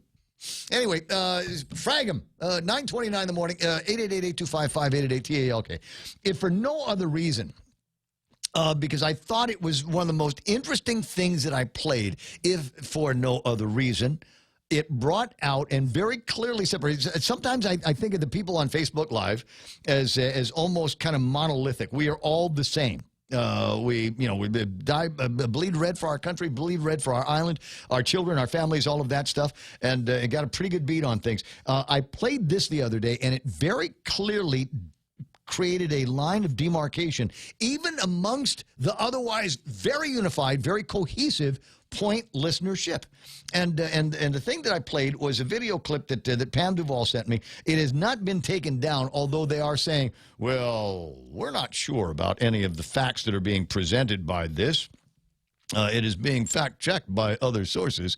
But if you want to watch the video, we'll let you watch the video. I want to watch the video. I want to play the video again. It'll only take about, 4 minutes or something like that? So it's not like forever. And in my mind, it starts off like, okay, she's going to establish some credibility here, except she mentions Oprah, and talk about books that she did and things that she's been on and all of this other stuff. And then and she starts losing me when she starts equating the vaccine and 5G. Because it's technology. It's not, the 5G is not. Anyway, so I want to see if it has the same effect today. Have with us an incredibly brave, amazing doctor. And I'm going to ask you to introduce yourself, please. And thank you so much for doing this. Okay, my name is Dr. Christiane Northrup. I'm a board-certified OBGYN physician trained at Dartmouth Medical School, Tufts New England Medical Center. I'm a former clinical professor of OBGYN at the University of Vermont College of Medicine. I'm the author of 3 New York Times best-selling books, including Women's Bodies, Women's Wisdom, The Wisdom of Menopause, and Goddesses Never Age. I've done 8 highly successful public television specials. I was on the Oprah Winfrey Show 10 different times, and all the numerous TV shows like Dr. Oz and Rachel Ray and NBC Nightly News and all of the rest of it, kind of straddling the world between holistic medicine and conventional OBGYN. And my entire career really has been about teaching women everything that can go right with their bodies and how to make that their experience. This COVID vaccine, can you tell us what we do know about it and what you, from your experience, fear for the people that may take it? Yes, there's never been a vaccine like this. It's an RNA vaccine. It is what's called a transinfection. It will fundamentally change people's DNA. And what I don't like about it, even more than the usual thing about the toxic metals that are in vaccines that make our bodies literally into an antenna with 5G, this Ding, one ding, ding, ding. has the usual non-human DNA, like, monkeys, maybe fetal cells, pigs, whatever. And so it begins to make us what's called chimers, C-H-I-M-E-R, introducing non-human DNA into our bodies. What is worse, though, is that there is a patent and work that they've done at MIT to make a dye, and the dye is called luciferase, and under a light, you'd be able to see who was vaccinated, who wasn't, and the deal is to store your biometric information, because this vaccine will have nanoparticles, nanocrystalline particles that are actually little robots, and they like little antennas, and they will have the ability to take your biometric data, not only your vaccine record, but your breathing, your heart rate, your activities, sexual activities, drugs that you're taking, where you travel, all of that, and then take that data and store it in the cloud. What's even more concerning is that the Bill and Melinda Gates Foundation on March 26, 2020, applied for a patent number 060606, to take that biometric data, give you a barcode, and connect each of us to cryptocurrency so that we would become literally slaves to the system. Like everything, it would be the end of privacy, the end of freedom, because who gets the data? Who uses the data? And what do they do with it? So this patent to connect the vaccinated to cryptocurrency, making all humans a commodity, is extremely concerning. And everyone should be concerned, given that this is a virus from which 99.9% of people recover. So I would ask, why do we need anything like this? Because it goes far beyond those pandemics of old, smallpox and so on. This is very different. The plan here is to vaccinate the entire world. And the narrative that we're being sold is things will not go back to normal until everyone is vaccinated. Mm-hmm. And that is the conclusion. And Bob Kelly's asking for a copy of this. I'll sell it to you. Think back to I'm playing gonna, golden. wait. knock that guy off. So where did she lose you? Was it at 5G? Because that was the first one. But she had so many zingers after that. There was so much more after that you could just go, wow, it just gets deeper and deeper. She's talking about the luciferase dye. And I, if I was to do it, yeah, I would do something like that because nobody's going to sit still for some kind of a mark, But what if it was something that you didn't even know it was there? But they could see it as you passed under a certain wavelength of light. All of a sudden, your body would shimmer like the vampire in that stupid what's that girly movie that came out a few years ago? Twilight. Thank you. You would glow like Twilight, and that's how we would know he's a safe one. He's taken the vaccine. He's one of us, right? And then you get this long lizard tongue that comes and wipes your eyebrow.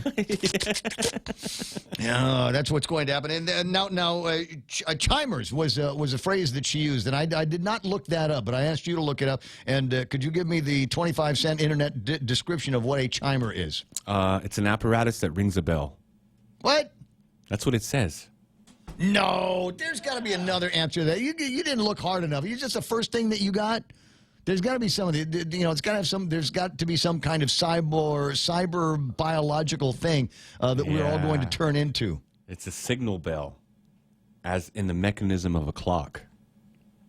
So it's going to make you chime. All right, somebody online. Okay, fail. No more definition looking up for you for the rest of the day. Somebody else, do me a favor. Hit me up on the Facebook Live. What is a chimer? She said because we're taking the RNA and it's going to infuse us with animal DNA and animal parts, and they're going to it will turn us into chimers. Now there is some kind of a deep state kind of Reddit kind of deep science thing that a chimer is some kind of science fiction deal. And that's, didn't you watch the Matrix? There's got to be a reference in here to some kind of Matrix thing. All right. Randy Landis said she had me at the glowing phosphorescence.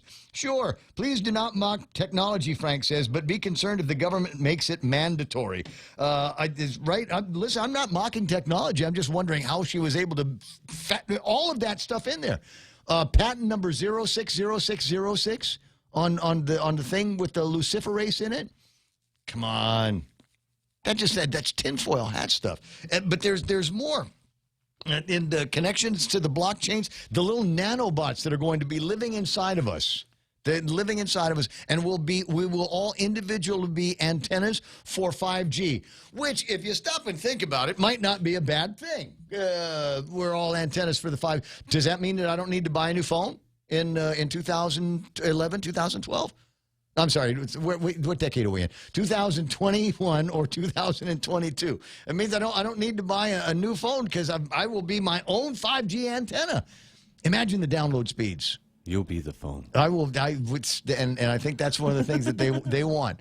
Why bother with trying to track us on a device that we can leave behind and a device that somebody else can get in and hack? How about if we use the vaccine to hack our own bodies, all of the things that we like? They would know all of our habits, where we go, what we consume when we get there, who we consume it with, who we consume. In a carnal way, right? All of these things.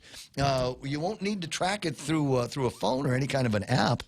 It would just naturally occur as a result of taking this vaccine. All right, what do we get? Somebody said look up chimeras, chimera, CHE. Chimera. All right, Did you look it up? Yeah. What is it? It's that thing from the Mission Impossible. It's a virus. No. It says an organism, part consisting of two or more tissues of different genetic composition produced as a result of organ transplant, grafting, or genetic engineering.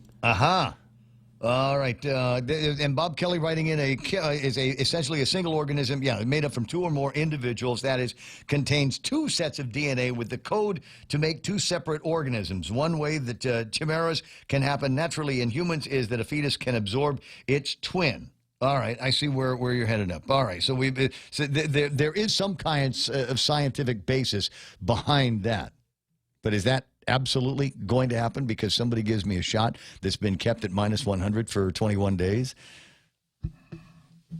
I don't know. There's just a lot there to absorb, is there not?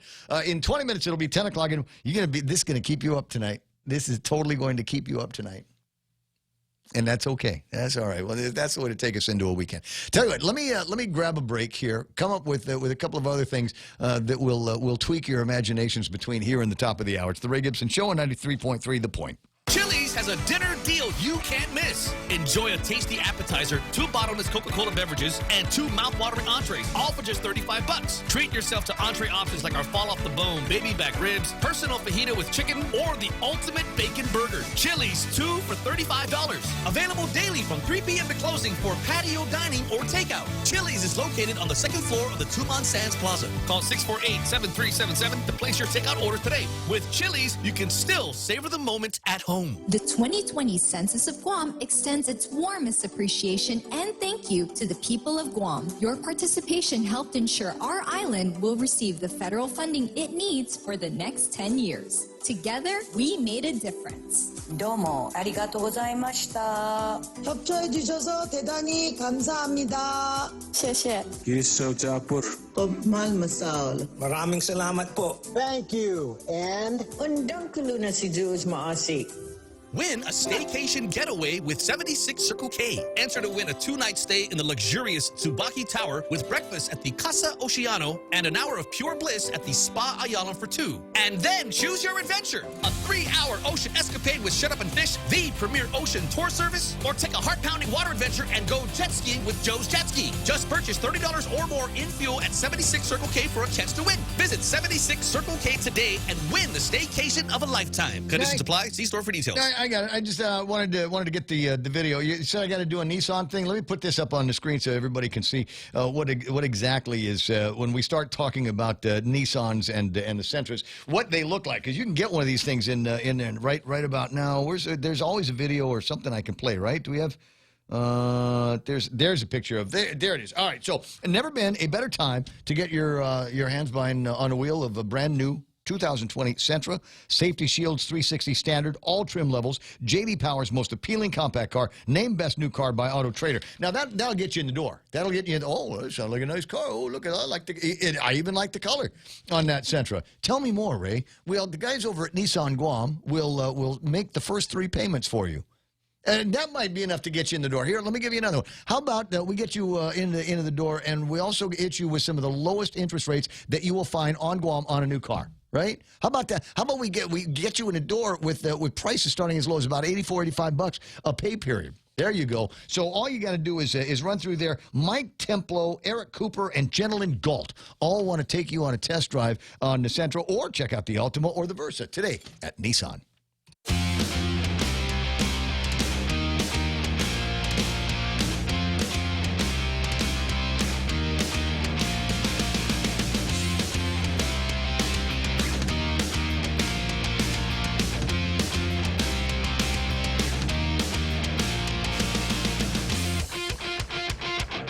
So what do we got here? 18 minutes away from 18 minutes away from my weekend. Now, the weather report says it might be a little bit snotty out there over the next couple of days. I am choosing not to believe that. I'm choosing because, you know, Bob Kelly and I talking about truth systems and truths versus fact. Yeah, and he said there's a difference, you know, because, and I kind of get it. I know some guys, and you just can't convince them one way or the other, right? Here, I'll give you, here is easy truth. Is easy truth.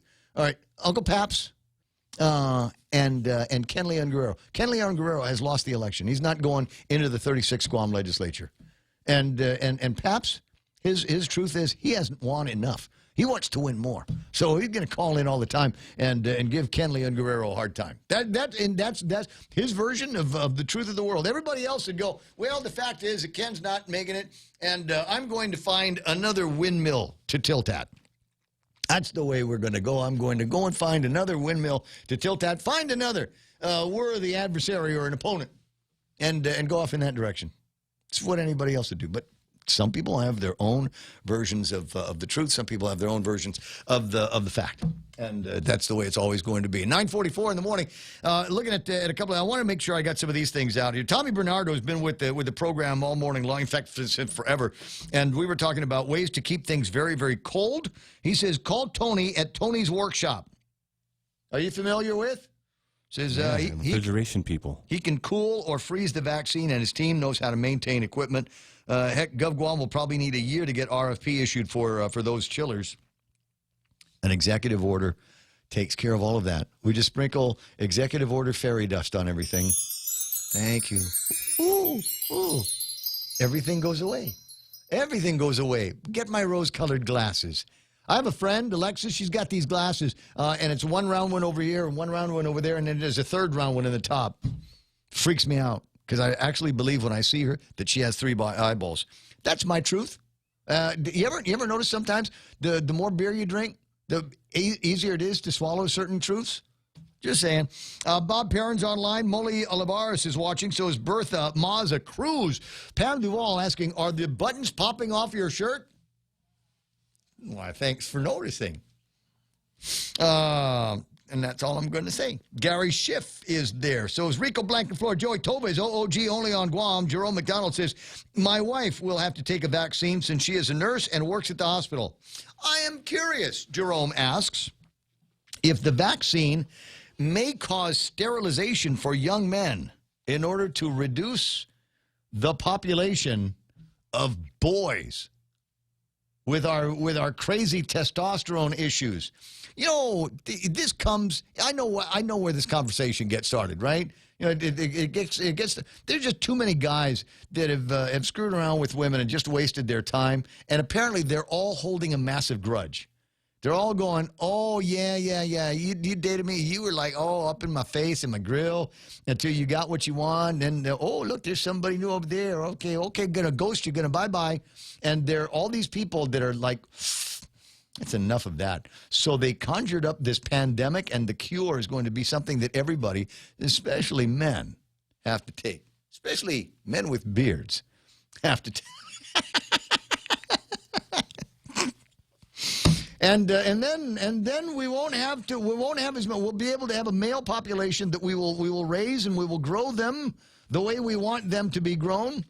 And if we don't like them, we'll just we'll throw them in a volcano or something like that. But the good ones we'll keep, and we'll make them our slaves, because you're going to need them for reproductive purposes. Interesting conspiracies. It's just as good as that lady's conspiracies. Lizard babies and all of that stuff. But yeah, you know what? If you want that to be your truth over the weekend, Jerome, you go right ahead with that. Ignacia Aldon is watching this morning. So is Chris Green, Napoleon Carino Jr. Don was here. Oh, I like that name. Where were you during the election? What is that? You should have been on every day. Boris Hertzlet says a fetal cell is non-human. Again, somebody else's truth, somebody else's fact. I did not present. I'm just reading stuff, bro. Hello, Rico Blankenfleur on the woman. Hi, I'm a very important person, so I'm allowed to spew conspiracy theories. It's everywhere. Look, it's not just her. It's not just her. There's all kinds of the theories on the vaccine. They're right up there with theories on election and election fraud. Are you not hearing that? Can I make a confession? It's Confession Friday, and if you make a confession on Confession Friday, you can't get in trouble for it. Real Joe, do you have anything that you'd like to confess? Come on. You can't get in trouble for it. I'm lonely. Oh. I'm very, very lonely. Have you considered growing a beard? Just saying. I mean, not the mustache, because you get that mustache, it comes out pervy. I'm just, I'm your friend. I'm going to tell you this. It comes across as porno guy pervy. Okay. No problem. So just grow the rest of the beard and see what happens. Take a chance on it. But anyway, so try that and button the shirt one less button. You're always buttoned up here. You got all the way around. It's choking you off. This turtleneck. It's choking off your mantra, bro. Your energy, your chi. Okay. The chi can't escape. You're right. You need to open up here. There's a chi. My wardrobe has no feng shui like yours. You got to pop your collar whenever you can. God, small talk portion of the program. We're living up to that today. All right, who else is playing around? Nate Orange. Sorry, my tinfoil hat just dropped. Got to pick it up. Juan, Norma Cruz, Donna Kalani is there. Boris says, this woman is insane. No, absolutely. But every once in a while, you got to play the insane stuff because you just want to see who's going to come out and say, no, man, that's right. We were talking about that. Me and my bros, we were smoking the other night, right? And, yeah, all that stuff makes sense. That's what we ought to do. We ought to watch party that. We should all find James Howard, and we'll get some supplies, and we'll smoke out and then watch that video. Yeah. Perfect. That would be a great video right there. And then we video ourselves watching it. Yes. And then we all the commentary. Then we smoke out again and watch that video. And see just how crazy it gets. That I've actually pondered. That's an idea that I had going back the early 80s. Was I wanted to, because we'd get into these conversations after having partied, and I always thought it would be interesting, because you can't remember those things. It would be interesting to record it and then listen to it the next day or a couple of days later and go, oh, wow, we weren't as brilliant as we thought. We're actually a bunch of idiots. But I'm older now. And I know more things, so it's possible that half the ideas might not be as idiotic as they were when I was in my 20s. Randy Land is online. Frank Iriarte. Sherry Iriarte is there. Remember, no one ever imagined that we would have handheld phones, and look what we have now. My bro, Hector Rojas, laughing his butt off today. Jerome McDonald again, and Tom Poole. She did a good job of mixing up real concerns with real crap. Thanks. Who else is Dennis Benzer watching this morning? Mark Anthony. What? I'm hearing people yell. Are they yelling at me? No, it's me laughing. Oh, she mixed up the facts with real crap. Randy Landis wants to know, can we name our own nanobot? Okay, hold on a second. I got to write that down as a concept. We have to name our nanobots. So if we, oh God, why do you hit me with this at the end of the show? My God, this is the beginning of a whole nother show, guys. How to name your nanobot? Will they be multiple little gazillions of nanobots in your body? Will they have some kind of monosentience so that even though you've got zillions of them in your body, they all have the same consciousness inside of your body? And would it have its own personality? Would it have its own, when you slept, would it sleep too? While you're dreaming, does it dream? Does one influence the dreams of the other? Oh, my God, this is such a crap show all of a sudden. This is amazing. All right. Finally, the adult supervision has arrived. Ladies and gentlemen, Jack. Hey, good morning, brother. How you doing? I'm doing okay there, Jack. How you doing? I'm just listening to the George Norrie show right now, this last hour. So, no, listen. Dude, I'll take the compliment. Millions of people listen to George Norrie and Coast to Coast in the middle of the night. Why not? That's when the truth comes out, right, in the middle of the night. So, let's be honest here. Everything that's man-made, one way or another, kills somebody. So that's a factor. Even bread. Hey, son, can you grab the trash can and put it in front? Mm-hmm. It's out there. Yeah, I'm sorry, I'm talking to my son. Oh, you were really talking to your son. I'm sorry. I thought there was the beginning of another bit. Go ahead. Yeah, sorry about that.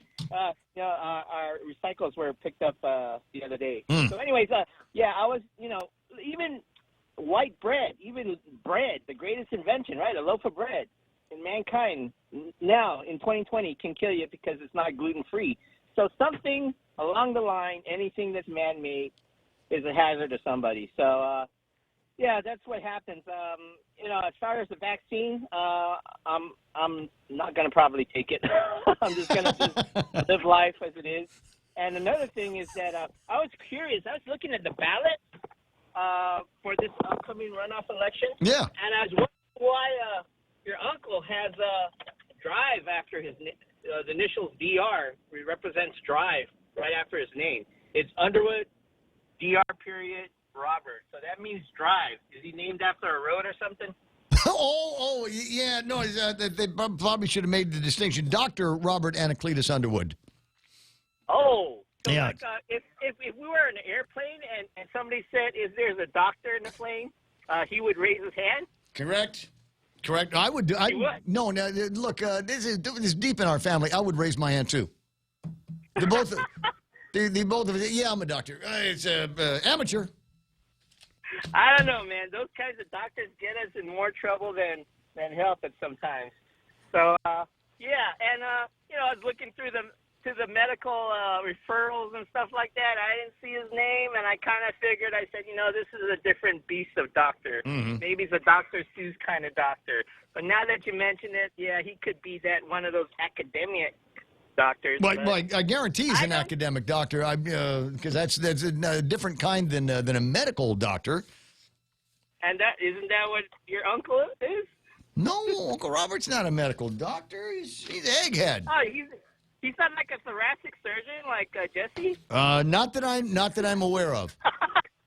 Not that I'm aware of. Certainly not one of the people that I go to for any kind of medical advice.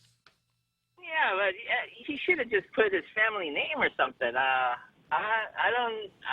don't see how that gets him any more credibility. I don't know what sort of audience that he's targeting when he puts those DR in front. He would have had better response if it was named after a road, because then we could go Google search it on the Google map and see if that road's clean, well lit, properly maintained. And now, if he gets back into Congress, maybe they will name a road after him. I think we'll probably name a cul-de-sac after him. Oh, now this is getting political here. It's getting political here. Come on, here. It's almost as noisy as Paps Martinez going after Kenley and Guerrero again. Hey, never throw down a battle of a guy named after a beer, man. Amen to that. And I like Ken, and trying to choose, you know, between Ken and Paps is like, you know, trying to choose what color shade of black socks you're gonna wear with your sandals. Mm-hmm. I mean, it doesn't improve anything really. You know, they got two opinions and stuff like that. But you know, I just I think that really I think Bob was correct. Like we have a lot of rhinos that we need to get rid of. And did they figure out when they're going to come out with what the write-in? Oh, they're probably going to wait until after all of the elections are done, including the. But I'll ask. I'll send a note. I'll see if we can send a note to Maria and find out how we did. If there were more than just you and I writing in the word rhino. Yeah, and another thing is that they're still battling over the presidency and going to go to some courts. He lost some minor cases, but. You know, the recount is still going. The counting is still going. So, you know, we just need to hang in there. And, I hear you. Nothing comes easy. Nothing comes easy without a struggle. But he did very well. He increased the base. A lot of people not giving him credit for that. So, because everybody's concentrating on the possibility that he has lost the election and that Joe Biden is the, quote, president-elect of the United States of America. But yeah, somebody needs to take a look at this and see just how strong. I mean, they must have seen that coming. The amount of fraud, the amount of cheating that has clearly been going on to try to get their votes over his in just certain parts of the United States give me an indication that they were aware that the base was awake, the base was politically active, and the base was going to go out and vote no matter what. And it's obvious when you start looking at the numbers just so far on the popular count. It's going to be crazy, and I can hardly wait to see what happens now. What is it? The state? What is it? Attorney General? No. Who is it? A judge has ruled Pennsylvania's attorney general was out of line when they extended the deadline for votes to be counted. And now the trick is to just make sure that they can segregate the votes that have already been counted versus which are illegal and illegal votes. And that could make a very, very big difference. Those guys are already within 1% difference in Pennsylvania. So watch for another count. It's a big battle now, and you know. We're in some sense we're lucky to be living in this age. In some sense, it's not. But like they say, the good Lord never gives us things we couldn't handle. So, right. Well, we're looking for the best. It's my opinion, Jack. I got to let you run. I'm gonna finish up on this. Here's my last thought on that. It's last chance to see if people can no longer count on the legitimacy of an election, like 70 million people in the United States are waiting to see that this election is conducted fairly and appropriately. If we can't count on the election, the republic is dead. It's over for our kind, and it is just a slope downhill. Try not to marinate on that too much over the weekend, because I want it to be a happy weekend for you. Got a lot going on this weekend, and hope you and I see each other out there somewhere. I'll go like this with my mask on so you know it's me. The radio stations, KUSG, I got you 93.3 for Real Joe Cruz and Montesilva Tire, and who else works here? Jerry Roberts and myself. Thank you so much for listening. Thanks for being a part of the program here all week long. It's been so much fun, and I know that next week is going to bring us as many exciting conversations. So stick around for all of that. The radio station, KUSG, I got you 93.3. This is The Point. D3. A warning about a resurgence. I'm Lisa Lacera, Fox News. Cases of coronavirus are rising sharply in several states, and health officials in Massachusetts now say they have confirmed 10,000 people in the state have died from the virus, though they say the total could be much higher. Across the country, there are now more than